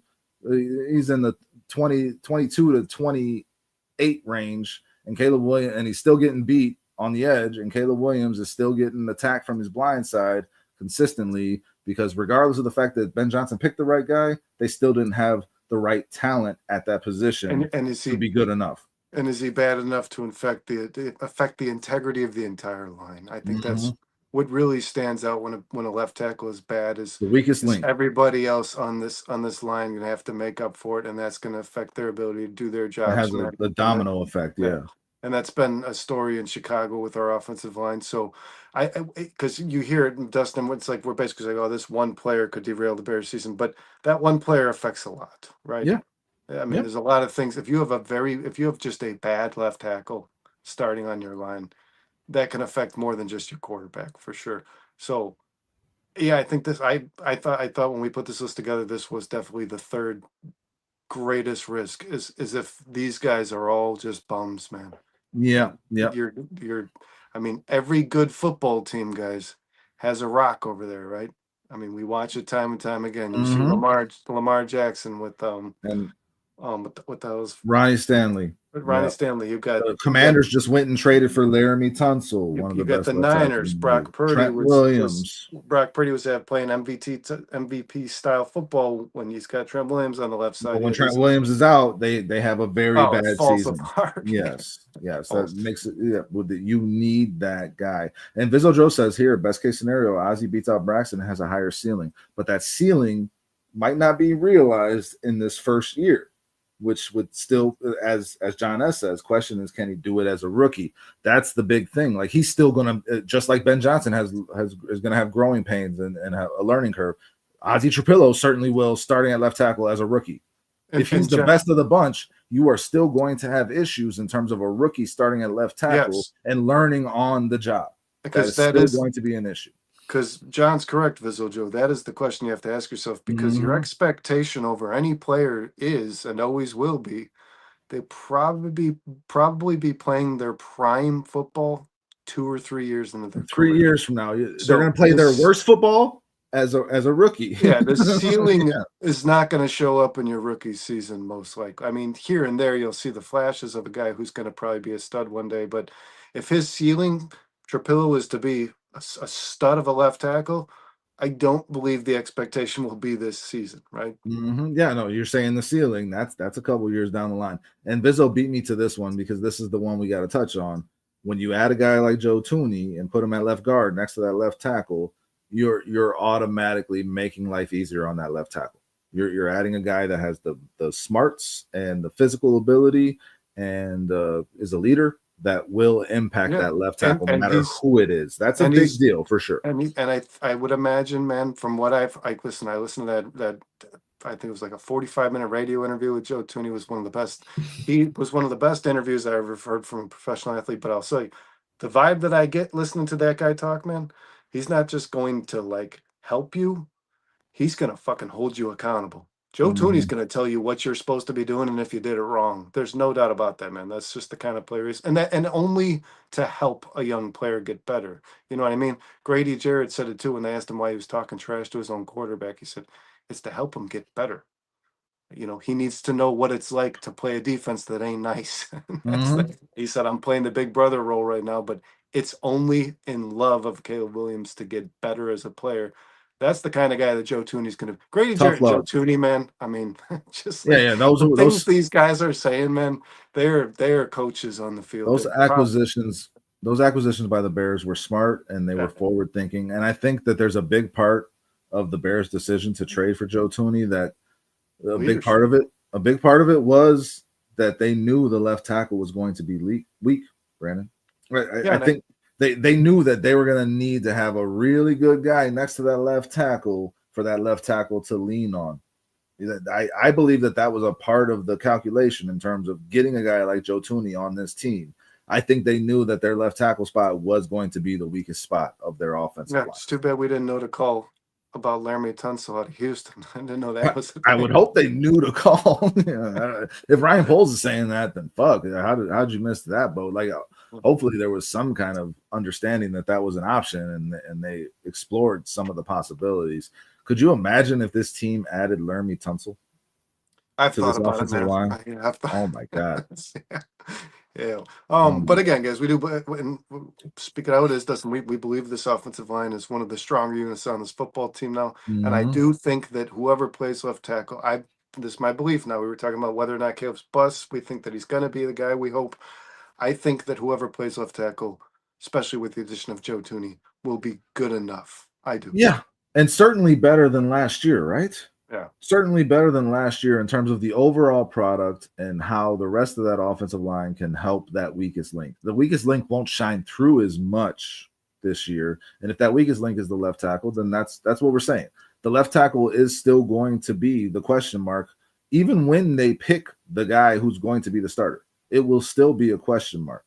But I think that what you've surrounded it with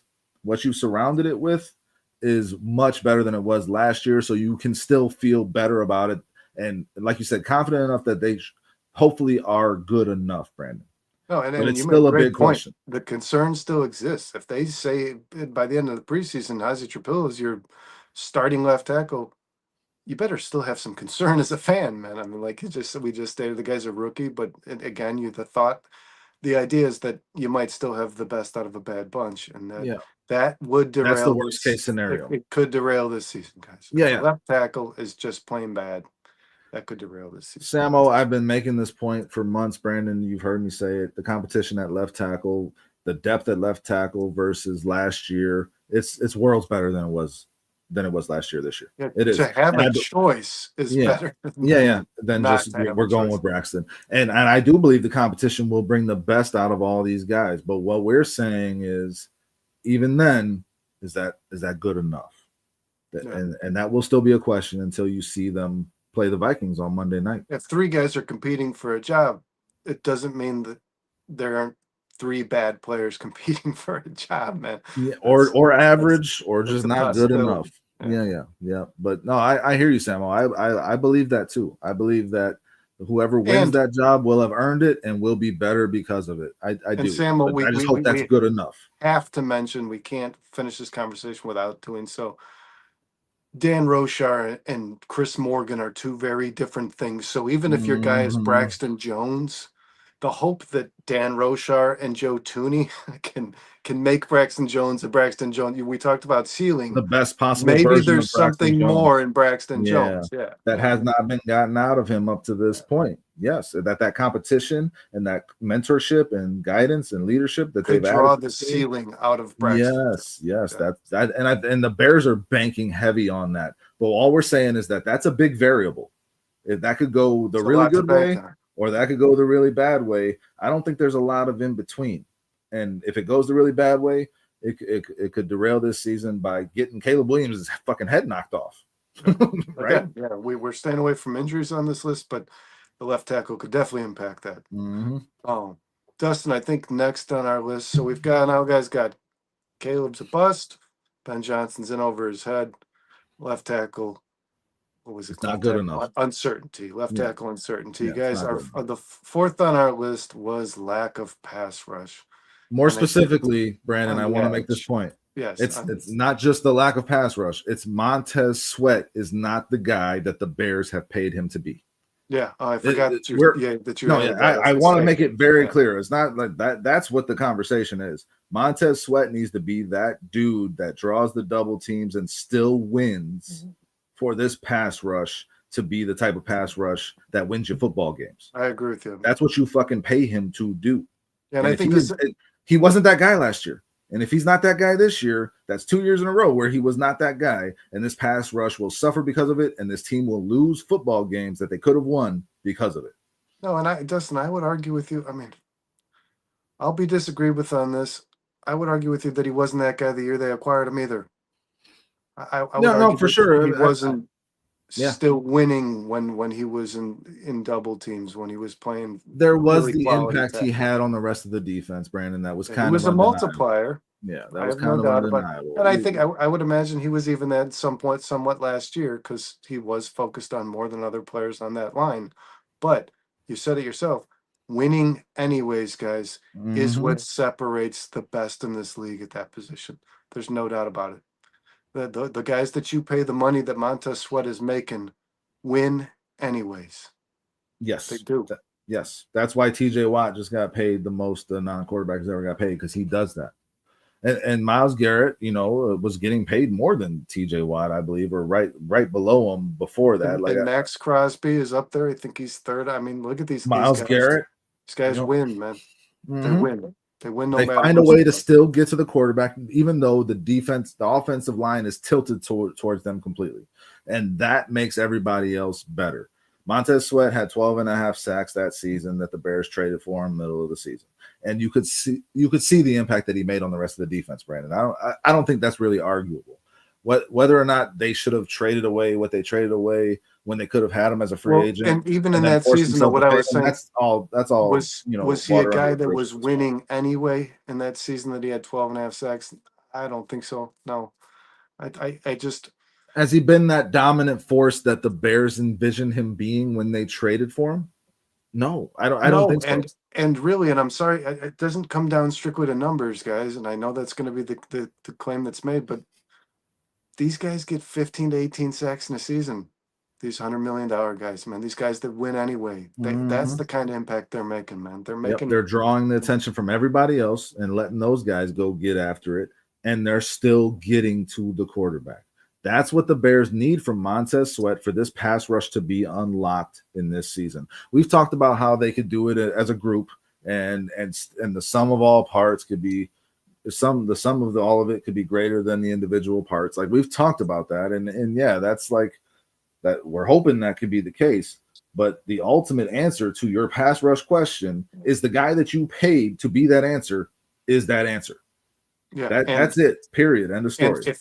if Montez Sweat has a 15 sack season, the Bears will be near the top of the list for sacks as a total team. I believe that. I Yes, firmly yes, believe it will impact everyone else. Samo throwing it out. Yeah, if Montez Sweat has to play with an injury like they say he may have last season, he is extremely ineffective. And then he doubles down on that. Montez Sweat hasn't become that consistent pressure presence either. I agree. And that's exactly what the Bears need to unlock this pass rush. Again, will the Bears pass rush be as good as we need it to be for this defense to be successful? Probably not. We don't know yet. But that's why this is a huge question, and I think the only real answer that you have is that Montez Sweat steps up. You get 2 years in a row of this guy being ineffective in terms of getting enough pressure and getting to the quarterback, despite of the double teams, then you kind of have your answer as to if he's that guy or not. I hope to God that he shows me that I'm wrong, that he shows you that you're wrong, Brandon, and this guy steps the fuck up. Because the impact that will have on the rest of this defense will be, immeasurable. You won't be able to really overstate how important that is. And we did want to emphasize Montez Sweat. And there are other things, though, that I think need to occur. Like Austin Booker needs to make at least a step forward.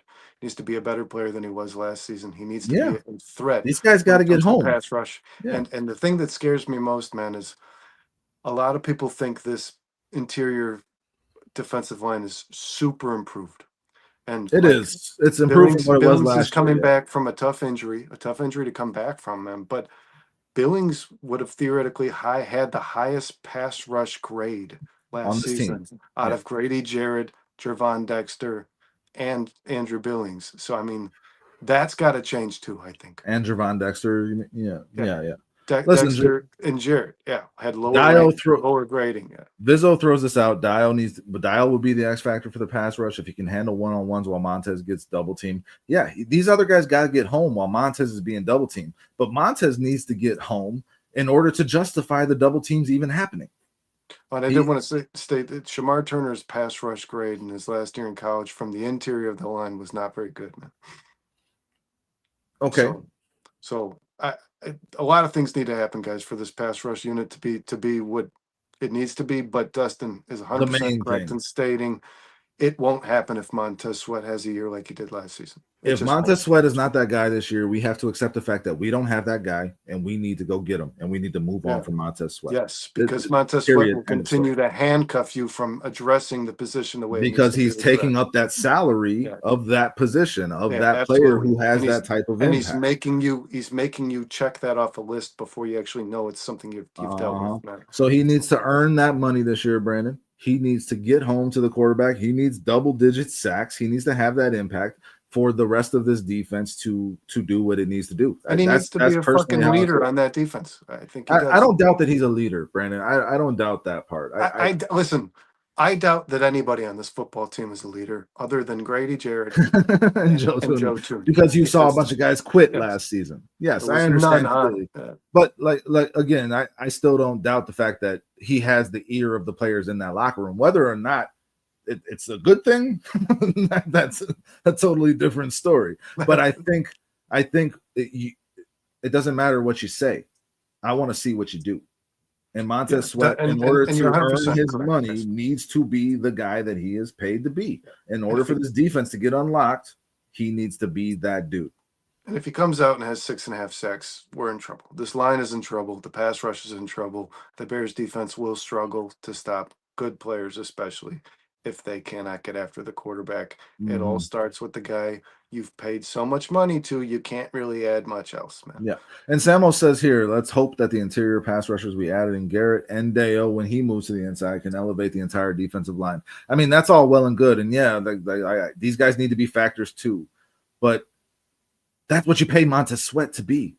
Yeah. The guy that elevates the entire defensive line and in turn elevates the entire defense. That's it. Like Montez Sweat has to be that guy. If we are paying Montez Sweat $25 million a year and he is not that guy, and we're hoping that Dio is and Grady Jarrett, like I feel like that's backwards. I feel like we got that backwards, Brandon. You know what I'm saying? Like again, it's not all on Montez Sweat, I feel like, but he needs to be that guy for these other guys to be unlocked.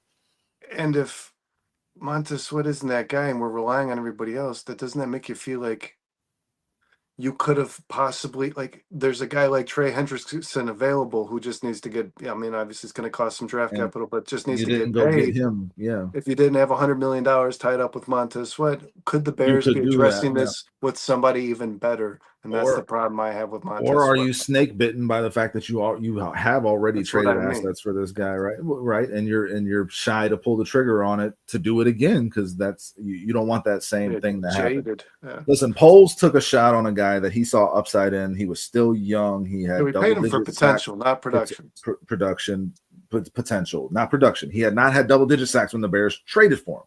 He's only done it once in his career, and that was the season the Bears traded for him. We have gone over this ad nauseum. You can tell me about his 2023 stats, but it's 2025. So he needs to put up better stats than he did in 2023 in 2025. That's what the Bears need from Montez Sweat for this pass rush to not be, a negative for this team. And I'm sorry, but this is a business, injury or not. When somebody gets paid $100 million in the very next season, they regress at the level that Montez Sweat did last season.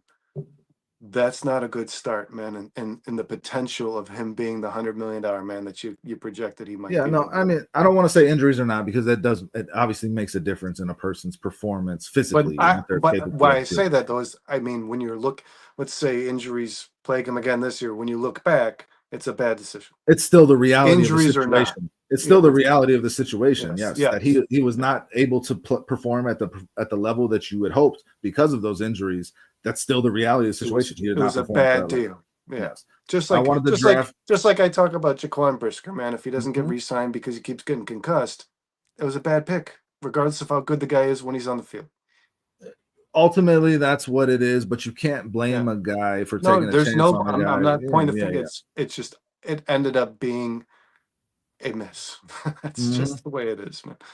And Vizzo says I wanted to draft Mikael Williams instead of Loveland, but hopefully defensive end is a priority next draft. I mean, and also kind of hopefully it's not as much of a priority because Austin Booker steps up, as you said, Brandon. Montez Sweat steps up. Yeah, Dio is that X factor you want him to be. Vizzo, like those things happen, and it's not as much of a priority as you thought. I love Mikael Williams in this draft. I'm glad the Niners got him because I root for the Niners. Yeah, he's gonna have a good season. He's potential rookie of the year. This guy. I mean, opposite of Bosa, yeah, that could be a problem.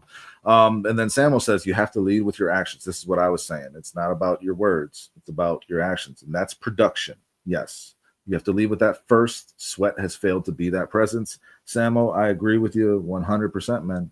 And the Bears desperately need him to be that presence. And that's why this is number 4 on our list. And it could be higher if the left tackle wasn't the guy that is protecting the blind side of your franchise quarterback. Yeah, and we've stated on the show many times, guys. We believe that Sweat wants to be that dude. I think Yeah, that he's a very hardworking guy. I think he wants to be the best Montez Sweat. Montez Sweat can be, no doubt about it. But that is still our fourth derailer, Destin. We've and it's now still done a big Caleb. uncertainty until he proves us wrong, Brandon. Until he Caleb proves is us a wrong. Caleb's a bust. Ben Johnson's in over his head. Left tackle uncertainty, and Montez Sweat ends up being a bad contract. That would Montez really Sweat is hurt. not the guy you paid him to be. That Yep. would be an ultimate failure this season, guys. It would. Number 5, guys, and this one I have a little more. I have a little more confidence it won't occur after what I watched today, man, because it looks like these guys are all running pretty goddamn well. But number 5 is behind DeAndre Swift. You do not have your answer for the power rush. So, guys, Yeah, you don't have Kyle Monangi or Roshan Johnson. Neither one of them established themselves as the power back for this offense that it desperately needs, because DeAndre Swift is not that. As good as I think DeAndre Swift is, and as much as I love the guy, he is not your between the tackles runner. One of these two needs to establish themselves as that. If neither one of them does, you have a major hole in your offense this entire season, and you're still worried about fixing it next offseason. yes, and especially in an offensive scheme like the one we have now, man. Very aggressive. We talked about the fourth downs, the third and shorts, the second and shorts, the fourth and shorts. These guys, Ben Johnson has built an offense on these short yardage runs. He got 2 running backs that could do it at a quality level, and David Montgomery and Jameer Gibbs. Dustin, you've pointed out many times, this guy's not looked at as a power back, but when he needs he a yard, fucking is. He'll get it. Yeah. So if you don't have this, if you don't have your, the Eagles use Jalen Hurts to do it because he's the biggest guy they got carrying the football. If you don't have an answer for these goal line runs, we've watched what that to does move to the this team. chains and We've keep the lost ball in your games. possession. Yes, we've lost games because we didn't have that presence. Yep. So you lose that yard instead of gain that yard. You need to keep moving the chains. You need to keep the ball in your possession to control the game. And Ben Johnson is going to want to do that. And you also need to establish that run, that power run more specifically, to lead into your play action, which is where you're going to get your big plays. And if you can't power run, you're going to be predictable, because anytime DeAndre Swift's on the field, the defense is probably going to have a pretty goddamn good idea of what you're doing. Razzle says we're on the same page. Yeah. We knew you'd like this one, Razzle. We knew you'd like this. We were trying to dazzle you. Anyways, yeah, I think if the power running is not effective, that could definitely change the course of this season, man. Because if you're talking about the difference of inches in a game like this, man, if you get to the goal line, if your offense continues to march down the field, you're getting to the goal line and going for it on fourth down and not getting in the end zone, you've got yourself a big fucking problem, man. No doubt. Where was Connor when you're saying a difference of inches? That's where he's supposed to jump in with some kind of BBC seriously, reference. You're fucking slipping, Connor. I think I said he was obsessed with BBC. I think he got mad about it. Oh, man. So yeah, like the power running game is going to be an integral part of this offense. I believe, as much as everyone wants to point out how much Ben Johnson wants to throw the ball, it's going to start with the run, especially in Chicago, especially in the NFC North. You need to establish the run, and in order to do that, it's about establishing your dominance, asserting your dominance over the other team. And to do that, you can't be running DeAndre Swift into a wall. You need a guy that can bust through that wall. And I think that Monangi or Roshan Johnson's going to get the first shot at it. And he's looking pretty good so far. I like what I'm seeing. But like one of those two guys has to establish himself as that guy that you can trust in those situations, Brandon, like you said, to get those couple of yards and fall forward and assert your will over the defense. And if you can't do that, you don't have play action. You just don't. Yeah, it won't be existent. And then and I personally believe play action will be the biggest benefit to Caleb Williams in this offense. And I believe that I don't know what the number is, guys, but I can almost guarantee that an NFL power back on an NFL team probably gets 15 to 20 goal line carries in a season. And this player has to be effective. He has to be effective. That's going to be a big, that's going to be a big part of getting touchdowns in the red zone, Brandon. Yes. Yeah. So this is an aspect that really successful NFL teams do well. It directly impacts Caleb Williams. Look at Jalen Hurts had 14 rushing touchdowns. They were all 1-yarders, man. It's and they won a Super Bowl. I mean, this is an aspect of an NFL offense. It's required to be a successful football team, and we don't know. guys, and I agree. Roshan's looking good. Samuel says it's a three-headed monster. I Is think we'll have a Roshan three-headed Johnson a monster at monster? running back with Is he a Roshan as a straight monster? yardage and goal line back. Well, I mean, the all three combined, and as I pointed out before, Ben Johnson's biggest thing on offense is to be unpredictable and make the defense think one thing is coming and then show them one thing and give them something else. But like that's really hard to do with a running back by committee approach because the running back that's on the field kind of shows your hand in terms of what you want to do. The Bears do ultimately still need that every down back in this Ben Johnson offense for it to be as successful as it can be. You need a Jahmyr Gibbs type player. This year, they're not going to have that. So that power running back establishing themselves is going to be important. And I don't know. I don't know who they're going to lean on. And Bizzo Joe asks here, do you guys think Rojo can still be that guy? I'm hoping so. I like him. I don't know about the pick. I've never known about the pick since they made it. He hasn't showed me anything that's particularly special that jumps off the film. I am not sold on Roshan Johnson. I would love to be. I would love to see him step up this season. This is a make or break. I said this to Sean earlier in our group text, Brandon. This is a make or break season for Roshan Johnson. Either he steps up and becomes the guy that a lot of these fans think he can be, or he is just another on the long list of failures of Ryan Poles to find talent in the middle rounds, and it's time to move on. That's literally this season for Roshan Johnson. He fades away into dust, man. I don't know how many other NFL teams are going to be. Yeah, I mean, he'll find a spot on a roster, but he'll just be another one of those guys that bounces around and doesn't really do much. Like he needs to do it this year.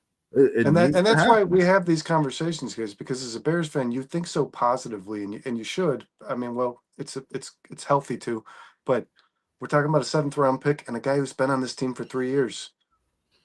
So when we're bringing a conversation like this up, it's because we haven't seen it. 7th-round picks don't usually become hometown like your heroes, and you don't. Roshan Johnson, players like that at multiple years into their career don't all of a sudden break out. Generally, you see it by now. That and Samo says it right here. It's nothing special. I haven't seen anything special from him when he gets his opportunities. I just haven't. Now, this offensive line was atrocious last year, Brandon. This is the biggest factor in this whole conversation to me. They've vastly improved the interior of this offensive line. Running between the tackles should be better just on the strength of that. So do we see an improvement from Roshan Johnson? Because I do believe, again, that he will be the guy that gets the first crack at that role, and he's going to have to nail it down and right off the bat. But usually you see it by now. And if we don't see it this year behind this offensive line, we're not going to see it. Period. End of story. And if you can't become that guy with Eric Bieniemy teaching you how to do it, man, then you ain't it. It's not gonna happen for you, man. Yeah, man, and like Ian Wheeler ain't it. I mean, these other guys behind them are certainly not it. So it's like you got these 3 guys, and one of those 2 behind DeAndre Swift are going to have to step up and establish themselves. If they don't, you are missing a key dimension of this offense that Ben Johnson needs to have it be successful. Relies on, and it will potentially derail your season if you don't have it. It just will. And I don't think there's any way around acknowledging that. So the Bears desperately need one of these guys to step up, and we're all just hoping they do. And when we go into a season on hope, that is always concerning, Brandon, as you pointed out. Yeah. And I actually looked this up just because I was so pissed off in regards to fantasy. Travis Etienne on the Jaguars last year, guys, had 6 carries inside the 1-yard line. 6. He got in the end zone on 1 of them. That offense wasn't very successful. 1 out of 6. This guy made it in the end zone inside the 1-yard line. You need a player that can finish that drive. You need it because you're likely going to go for it with that running back. When you were looking that up, did you look up Roshan Johnson's success rate? Because I think this dude had 5 touchdowns? 4 for 5. Yeah, so like that success rate is good. But I think 3 of his carries were inside the 1, and he was like 3 for 3, I believe. Yeah. Yeah. So I mean, like he has shown that he can do that part of it, but I need to see a little more from him for him to be a consistent catching the ball out of the backfield. Because again, like you don't want it to just be Roshan Johnson's in the game. We're expecting them to run right up the middle and fall forward for as many yards as they can. You want an element of surprise, and you need him to step up in other ways. That's kind of what I'm saying. It's not just about being that power back that gets those couple of yards. It's about being good enough to to be good at other aspects of the game, catching the ball out of the backfield, pass blocking, breaking it to the Especially outside. pass protection, doesn't it? Yeah, man. Like this guy needs to do those things because you cannot just be predictable when that power back is in the game. There has to be an element of surprise to keep the defense on its heels. And I would put more stress in the pass protection thing too, because if you don't have a back that can do that, you can ruin a season as well. But DeAndre Swift is actually fair in pass protection. I saw him make a couple of pretty man. important blocks last He year. sticks his head in there. Caleb would have otherwise gotten killed if Mhm. DeAndre Swift didn't take the lick, and he took the lick, man. That's the thing about Swift, is he's probably gonna end up on his ass, but he still puts himself out there. Listen, man. Ben Johnson talked about the running backs today, and he says, he hears people on the national media talking about how the running backs are not as good as you would like them to be, but his running backs love hearing that. And I think DeAndre Swift is a damn good player, and I think he's in for a really good season. And get in on him in fantasy. I think DeAndre Swift is going to kill it this year, but you still need that other dimension of your game, and that's what we're talking about here. Razzle Dazzle says, if by November he's not improving, he's not the guy. Talking about Rojo. And then Bizzo says, damn, after you break it down like that, maybe running back should be third on the list. It's an important part of this offense, man. Ben Johnson is going to rely on that. Yeah, to be able to finish drives on short downs is huge. Mhm. It's huge. And you don't want to put Caleb in a position to have to throw the ball on the 1 yard line outside the end zone. And you don't want to be doing the handing it to Colston Loveland because you don't have a running back that can get that or fucking yard. the quarterback doing the QB sneak, or the giving it to Doug Kramer, or the tight end doing a QB sneak. Yeah, I mean, or having to throw the ball to Darnell Wright. I don't think the Bears had to rely on those things. I don't think the Bears had to rely on those things last year. I think they got too cute. I think if they would have just handed it to Roshan, it would have had a better result personally. But again, like I said, Brandon, I don't want to just make it about getting those couple of yards because I feel like Roshan has shown that he can get success in those areas. It's about the other things. It really is, because you don't want to be predictable when you are doing the running back by committee. You want to be least predictable as possible, and these guys got to step up in other areas of the game, not just the couple of yards between the tackles, in order for this run game to truly find success, which will unlock the rest of this offense. Yeah. And real quick, Dustin, Samo says, I think that we should have prioritized running back in the draft. The best thing Ben can do for Caleb is to establish an effective running game. I agree with you, but I'm also going to say this. And then Razzle says, yeah, but we were held hostage every time they went to draft. Somebody else took it. This is the way I think the Bears approached the draft in regards to the running back position. They wanted Genty. They didn't get Genty. They wanted Judkins. They didn't get Judkins. The pick before they took Luther Burden, so the 38th Travion Henderson. Henderson. I think those were the three they were interested in. They didn't even visit with the Marion Hampton. They did visit with Marion Hampton. Yeah, they did. So all four guys that the Bears liked were off the board. They would have needed to take him at 10, though. And I think Ben Johnson even said, I liked Kyle Monangi, and I think they knew pretty early when those guys were taken off the board, they were just going to wait. The board just didn't fall the way they needed it to, man. So, and that led to a lot of those trade backs, which I still don't agree with, really, to be honest. But that's what led to it, and that's what led to them not taking a running back until the 7th round. They knew this was a deep running back class, and they could still get a good talent in the 7th round. And I think Monangai is a solid talent, but I think banking on him to be the guy that we're talking about, Brandon, that power back that can do other things within the game and open up this offense, relying on him to be that guy, Brandon, that's a concern. That's a thing that could derail your season, even if he's solid. He's still a rookie learning. We're talking about rookies still with Trapillo and now Monangai.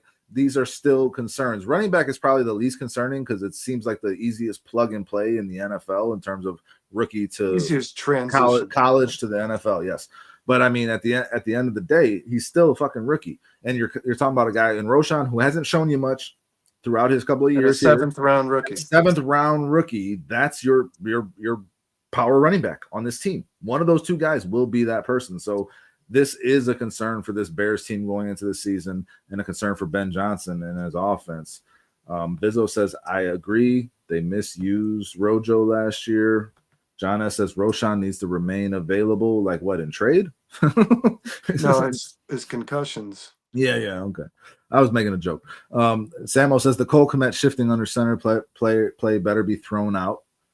Samo says, yeah, man, Caleb Johnson would have been a nice compliment to Swift, a really and a guy who what I wanted, let me say this, because what I wanted from this draft, if the Bears were going to get a running back, was a guy who could be that complement to Swift this year that would turn into that every down back for you within the next year or two. And Caleb Johnson, I thought, was one of those guys, and they did have some opportunities to draft him, and missing on him kind of Trapillo. Missing on him kind of sucked. I mean, I'd rather have Luther Burden than Caleb Johnson. That was that was the right decision. But yeah, when they took Trapillo, Shamar Turner, listen, you could have had Caleb Johnson. You could have had the guy that could find his way in the NFL as that complementary piece to DeAndre Swift this season that then grows into a 3-down back role within the next couple of years. That would have been ideal in this draft. So I'm with you, Sam. I wanted them to address the running back in this draft, and not just with a guy that has a part-time role for his career, which is what Monangi looks like, a guy that could be that every down back for you eventually. Then Vizzo Joe says, I agree, Samo, or the kid from Arizona. He's referring to Scatabo. Arizona State, Scatabo. Yeah. We weren't fans. No, just say that. I'm still not. I don't think he's going to be a good running back in the NFL. No, certainly not a 3-down back, man. I don't know. He's very, very, very athletically gifted, man. We'll see. We'll see what happens. Yeah, man. And so, yeah, that's our list, guys. The 5 2025 Bears season derailers. Caleb Williams is a bust. Ben Johnson's in over his head. Left tackle uncertainty and effective pass rush out of the $100 million man Montez Sweat, and power running, the lack of power running on the roster. I got a spider dropping down right here next to me as we speak. Kill them. You just place him somewhere else. Go about your business. It was just a little guy, but yeah, that caught me off guard. Sorry. But yeah, man, I think. Listen, chat. Tell us what you think. Does that list make sense? Vizzo Joe says, "Great list, guys, and great show." Vizzo Joe, we appreciate you. And that's for everybody who endured it, guys. And we honestly, me and Dustin have talked about all these subjects before, but Dustin made the idea of I think we should put it all together and kind of show the Bears fan a hard reality that you don't want to see sometimes, guys. Man. There are multiple things that could affect the entirety of this season. Let's make this point too, Brandon. If one of those things goes wrong, it could be a potential derailer of your season. But we're talking about 5 things that have more of a likelihood than you would like. So if 2 of those things or 3 of those things play out, you're fucked. You don't have a chance, guys. So like the variability of this season with the Bears is still, it's not a good look. Like the chances of them underperforming are higher than we would like based on these uncertainties. So just pointing that out for Bears fans who are super hyped. Razzle dazzle. But they're super hyped for this offseason, justifiably so. The Bears have made so many good moves, but yet and still there are these lingering things that could very much impact your season in a negative way. And if 2 or 3 of those things happen together, Brandon, this season, it will affect your season. You fucking don't have a chance. You don't have derailed. A chance. Train is off the tracks. Guys, before we hang it up tonight, we wanted to pay a tribute to kind of a sport, right? Thanks to everybody in the chat, by the way. Really thoughtful list. Samo says, John S says solid. Vizzo Joe said really great list, man. Appreciate y'all. I mean, if y'all have anything else to add, I will say as an honorable mention, Tremaine Edmonds is still underperforms this season. That's a huge blow to your defense. That was an honorable mention that we discussed too, Brandon. Like if Tremaine Edmonds is again like one of the in 120th ranked linebacker in the NFL overall, that is a major problem for this defense. And for those who missed it, who are thinking to themselves, why didn't they put like a Caleb Williams injury in there, guys? This was everything excluding injuries. We didn't. Yeah, I don't want to. I mean, injuries are going to happen. You can go 100 different ways with that list. You know what I mean? But yeah, that's the fine. I thought it was a good list, Dustin. I agree with you. If more than one of those things occurs, your season is wrapped for sure. Mm-hmm. And then you just hope it's not 1 or 2, man. If it's a Ben Johnson, Caleb Williams problem, you got a bigger problem beyond 2025. Yep. I don't know. Not with Ben Johnson so much. I will say that because Ben Johnson potentially. Because Ben Johnson could be impacted by Caleb Williams not picking up his offense or Caleb Williams regressing, which that again, Ben Johnson ain't going to spend too much time. Man. Chicken or the egg. Caleb Williams could fail at the feet of Ben Johnson. That happens. It happens in the NFL. Like there's a lot of people that believe Justin Fields was this world-renowned quarterback. Well, you just sat here and said coaches.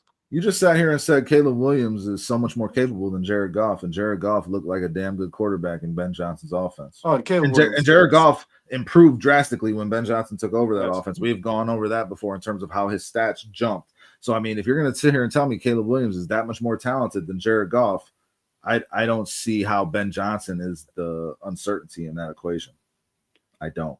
You have a lot more history of Ben Johnson being successful doing just that versus Caleb Williams. Is there any possibility? I mean, in reality, man, we've talked about how Ben Johnson's going to cater this offense to Caleb Williams, but is there any possibility that Ben Johnson still tries to force Caleb Williams to play in a structure it doesn't attribute to his talent, man? 100% no. And if Caleb Williams cannot play within the structure that Ben Johnson provides him that will be catered to his talent, then Caleb Williams, I believe, is the problem. Not saying that will happen. Not saying that I believe that's what will happen. But I'm saying, y'all heard it here. But I'm saying that if Ben Johnson tailors an offense to Caleb Williams and Caleb Williams cannot work within the system, that will be a flaw on Caleb Williams. Caleb Williams likes to play out of structure. Caleb Williams likes to do things off time. Ben Johnson's biggest goal will be to correct that this year. And if Caleb Williams is not willing to do that, I put that blame on Caleb Williams, man, because any quarterback will be better working within the timing and structure of a really good offense. And the best quarterbacks understand that. They don't have pre-snap alignment issues, pre-snap penalty issues. They don't misread the play. They make the right decision, and they get rid of the ball fast, take what the defense gives you, and keep moving the chains. That's what Caleb Williams needs to do, and Ben Johnson is going to try to tailor-make an offense that allows him to do just that. That's personally what I believe. Yeah, and then you want to believe that if the structure falls apart and breaks down like it does every season for every team in the NFL on certain plays, you hope. And that's where Caleb will be able to be Caleb. Provides what he already knows. That's stuff that you don't coach, and that's supposed to be what makes Caleb special. So that's what's supposed to be what makes this Ben Johnson Caleb Williams pairing lethal. You got the best guy in regards to designing structure, and you got the best guy when structure doesn't work. Yeah, exactly. So you should have your bases covered. And Samo's agreeing with the Tremaine Edmonds thing. That was my honorable mention. He said, and he also says another Tremaine Edmonds bad season would also be another indictment on Ryan Poles for bad free agent signing / contract. Yeah, man. I mean, we hated the Roquan Smith situation, and the fact that you turn around and pay Tremaine Edmonds just a little bit less than Roquan got, that is a bad look. We dove into that a few weeks ago with Ryan. Was that a month and a half ago, Brandon, when we did the Ryan Poles? Yeah, that show was awesome. Go check that out. It was a lot of fun. Yeah, I called it the good, the bad, and the maybe. Check that episode out. It was a couple weeks ago. Yeah, Samo says also, I agree. My biggest fear is that Caleb never learns to play under structure of the offense. Visual Joe says, did you all see the list of play callers? Ben Johnson was third. Who's 1 and 2? I brought this up last week on the house. Yeah, number 1 was Sean McVay. Number 2 was Kyle Shanahan on that list. Okay, yeah. I can give him that. I think change those to be names. 3. I don't know yet. I mean, Ben Johnson, those two guys, the reason they're above him is because they've done it as head coaches. Yeah.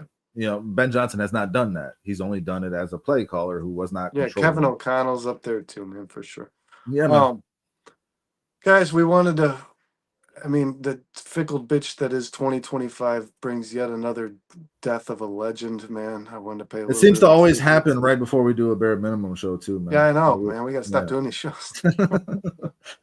Yeah. Guys, obviously heard today, I'm sure all of you have, the legend Hulk Hogan did pass today, man. And I thought it is borderline sports, man, but a guy that I loved as a child, man. I got into wrestling for a very short period of time in my life, probably 1 to 2 years, but I loved Hulk Hogan. And anything I've ever watched from Hulk Hogan outside of his reality TV show, he just seemed like a good dude, man. A lot of people were real close to Hulk Hogan. Andre, if you watch the Andre special on ESPN. Yeah, that on HBO. It was on HBO, actually. HBO, yeah, sorry. Andre the Giant spoke pretty highly of Hulk. Hulk spoke highly of Andre. He just seemed like an all-around good man, dude. Those two had the biggest moment in wrestling together. Yeah, and I was just going to say, one of the best entertainers in the sport, if you'll call it that, and one of the things that carried it to stardom, man, without a doubt. I him mean, slamming Andre the Giant through that table, and I think it was what, WrestleMania 1, right? That was the yeah, first that WrestleMania. was one, Yeah. and he put this sport in the spotlight, guys. He Hmm. did. Hulk Yep. Hogan did a lot for wrestling. Listen, I remember being a kid and having the Hulkamania stuffed animal. Not an animal. It was the stuffed action figure where he's doing the flex and he's And we got the all head. tried to tear a Oh my t-shirts. god! I'm I sure. didn't try to tear. I tore t-shirts, man. I had the Hulkamania. Like he was So one of my so did I. child. I don't know why I said Yeah, try. So yeah, this. no, yeah, man. I mean, I just loved him, man. And as a kid, that he was the shit. And even shit, I was into wrestling all the way up to I've stopped. I'll be honest, but like up to like 13, 14, right around when Stone Cold kind of had his downfall, but all the way up to the NWO with Hulk Hogan in the WCW, like he was still fucking awesome. Like, and the reality show was cool, but like he seemed to live a really good life. He seemed to get into he definitely got into a lot of different things besides wrestling in He's terms a of family man too, he was an man. I mean, entrepreneur, he had a was lot of he was a businesses. father and a husband and a good Mhm. one from at least from what we see, guys. I mean, you can only judge so much, but that's what it felt like to me. And like I said, man, the impact that Hulk Hogan had over wrestling is I don't know what to compare it to. It's like the impact that Serena Williams has on women's tennis. Like, I mean, this guy put that shit on a stage. He Oh yeah. really What was did. his name? And what John S. What was his name? It was a ridiculous name in Rocky 3. Hulk Hogan when he Well, and I would that go was with a big Hulk. part of getting people towards wrestling too. Yeah. Now it was like something love something. Like it was God damn it, I'm blanking on what his name, the character of Hulk Hogan was in Rocky 3, but it was an And I insane name. and I know McMahon did the most for making wrestling the business that it is today, but it takes the entertainers just as much as Well, it he does I the guy running it. So he identified Hulk Hogan as the guy that would carry wrestling, basically.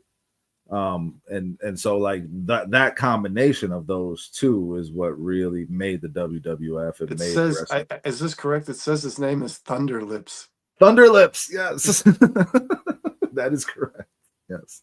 I was just about to look that up. Thank you. Yes, Thunderlips, John S. That yeah, I mean, listen, it's a sad thing to hear. 71 years old. I mean, I saw some footage of him just talking like yesterday about his new I know beer he looked like company. he was in such He good looked mental fucking health. good. He Yeah, looked good, I think man. he had a heart attack. Yeah, You see right. footage of him. He just got baptized, with his wife. I mean, like he was living a good life and he seemed to be healthy. But I mean, obviously, this guy went through surgery after surgery. I don't Has anyone had more surgeries than Hulk Hogan had? God damn, like he gave up his body for that for wrestling, for people's Yeah, entertainment, they and he do. paid the Even the price throughout guys his life. today do. Yeah. Shit, Andre the Giant too. The amount of medical problems Mhm. that guy's had, he couldn't even stand up straight because of his back. I mean, these guys they put everything on the line for sure. And I listen, I didn't watch wrestling much. Like I said, there was probably maybe a 2, 3 year period where I got pretty into it. But I respect what the hell those guys do because the people that like wrestling, Dustin, fucking obsess over that stuff, Oh, man. dude, I used to. I mean, I had all the action figures. I mean, I remember walking to the video store to get the old WCW tapes to see WrestleMania 1, and I would watch it over and over again, and I mean, like he was larger than life, man, and there's nobody like him. There's been nobody like him since, and that's why I guess I don't know what it is that got me out of wrestling. Is it just like I became like too jaded by it, and then I think honestly the characters just are not as good. The storylines I are was not as just gonna good. say, man, Hulk I think another Hogan, thing, Hulk Hogan, he was the best character because you have yeah, to man. create your persona. You know what I mean? Mhm. These guys, you clearly saw if you watched the reality show, they're not necessarily the same person on stage that they are outside of the ring, Yeah. man. They're really not. I mean, you can tell where the character came from when you watch them, but like Hulk Hogan's character was just so like rootable. You know what I mean? And Yeah, and then he did the character turn when he went to WCW and became yeah, a heel, became and the like and that was a smart ass move when he did that because nobody saw that coming. I mean, he was the real American, everybody's fucking hero, and he became this bad guy on the the low. villain. Yeah. Like yeah, man, his character arc, throughout his career was just a lot of fun to watch. He seemed like a good dude. He was an awesome interview. I listened to him, on Theo Vaughn. I've listened to a lot of his interviews. He seemed to be a frightening voice. Sounds like he eats children. Down to earth guy. He always seemed to tell the truth. I mean, he did some good interviews in that Vince McMahon special too on Netflix. Overall, like it's just a sad day when and it also you start to realize your own mortality. When a guy like Hulk Hogan dies, like it kind of just cements it. Like everybody's gonna die. And also, this dude was 71 years old, and he's a guy that was like in peak physical shape when I was a kid. And like we're getting older, man. That's just a part of it too. You see yourself in if those the Hulk things. Can die. Yeah, then anybody can fucking die. For sure.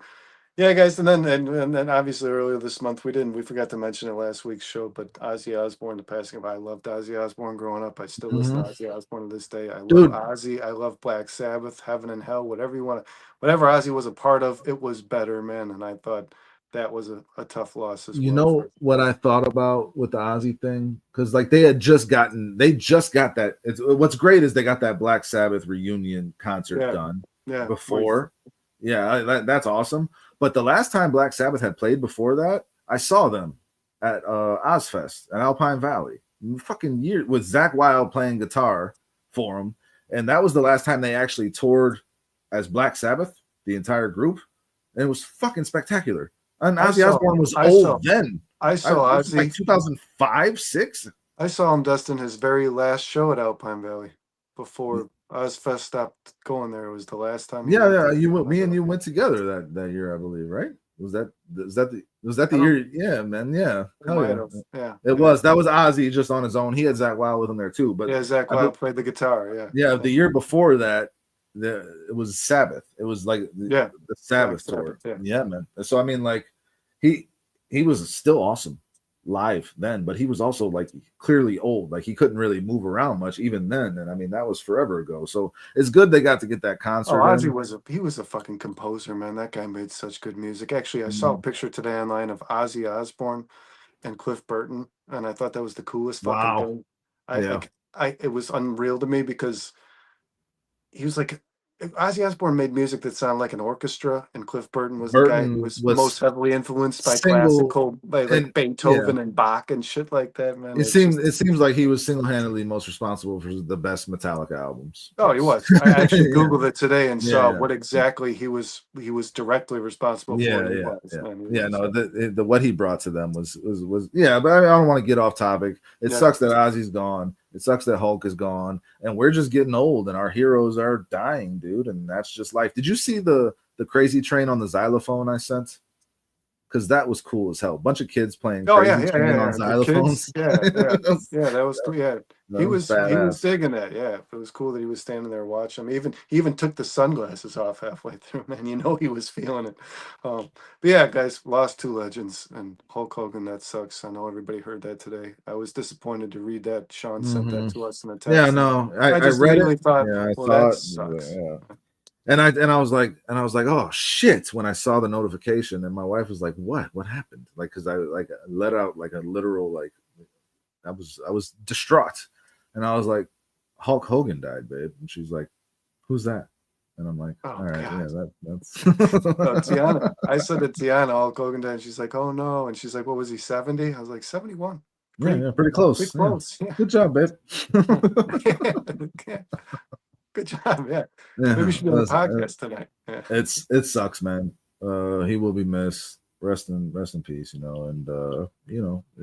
more of it'll happen. That's life. It is what it is. Let's have fun while we're here. Those guys certainly did. So good for them. Yeah. John S. Vizzo Joe, Samo. Dante Purify actually just checked in, bro. What's going on, Dante? Bears, good morning, Bears. What's going on, Dante? Thanks for checking in, man. Thanks for checking in. Appreciate it. Go back and watch the show because this was a good one, man. This was a lot of fun, and the chat was killing it tonight. Razzle dazzle. Yeah, they were good in your place, Dante. They held the line while you were out. Did you bring up Real Bears fan because he was in here, and then Real Bears fan? we can begrudgingly mention Connor. You know, he always makes contributions to to the Ant show. Mass was here Ant early. Mass, yeah, man, jumped in. T Lions run the NFC North. Mr. T, he was in here as well. Thanks for checking in, brother. We appreciate all y'all. Make sure you hit that like button on the way out if you have not already. We will be back. Samo, if you're not subscribed, brother, get in on it, man. We have fun and yeah, I'd love to check you out too, man. Let us know where you're at.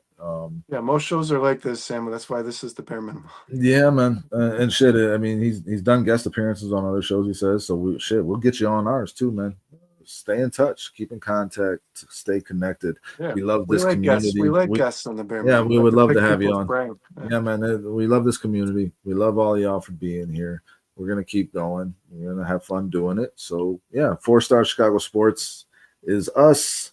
This was the bare minimum. Saturday we got the Northside 9. Monday we'll all be back for the Halas Hall Hangover. Wednesday we got the Barely There podcast with Sean, Kyle, and Jay, man. So we try to keep content coming for you guys as much as we can throughout the week. Yeah, that's what I got, Brandon. What do you got? Our sponsor, River Street. Throw River Street out there. We haven't done that in a while. Yeah, River Street Tavern, guys, located in East Dundee. Kyle is a bartender there. Go check them out. They've got some pretty good food deals throughout the week. I forget what days this. I think it's like Wednesdays half price wings or Wednesdays $2 burgers or something like that, man. Check them out if you're in the area, guys. And no, that's about it. Dustin, again, I enjoyed the show as well. This is a fucking blast, man. I don't even feel tired. I'm gonna be amped. I'm gonna be up for a little while still. I've been up. I know the show about the things that could spoil the Bears season was fucking awesome. We fucking killed this shit, bro. The Bears are gonna suck. that says something, right? Yeah. John S says, "Great job, guys," and Samo says, Thanks, "Already done." Appreciate you, brother. Great show. Thanks, Samo, and keep bringing the heat, man. It's killing it. No, listen, we literally just got. You are articulate, Samo. You say things the way I like to hear. Yeah, we got to get him on. We got to get him on. We got to pick his brain. So we're gonna make that happen. Appreciate everybody. Y'all have a great rest of your morning. Have an awesome Friday and an awesome weekend. Check in with Kyle and Sean on the Northside 9 Saturday afternoon. Go Cubs. Oh, I went to a Cubs game. They won this week. It was pretty awesome. I was like 12 rows out. No one cares, Brandon. From home plate. Yeah, I know. You didn't respond when I sent you a picture of my seat. They really don't care, guys. I should have sent you a picture of me at the fair yesterday. I'm at the fair. All right, guys. Look at my seats. I had a good outro going. We were gonna get out, and then you gotta throw out. I went to a Cubs game. Oh. You did this. All right, guys. We appreciate it. Bear down. Have a wonderful weekend. Love y'all. See you next time. Bear down. Yep.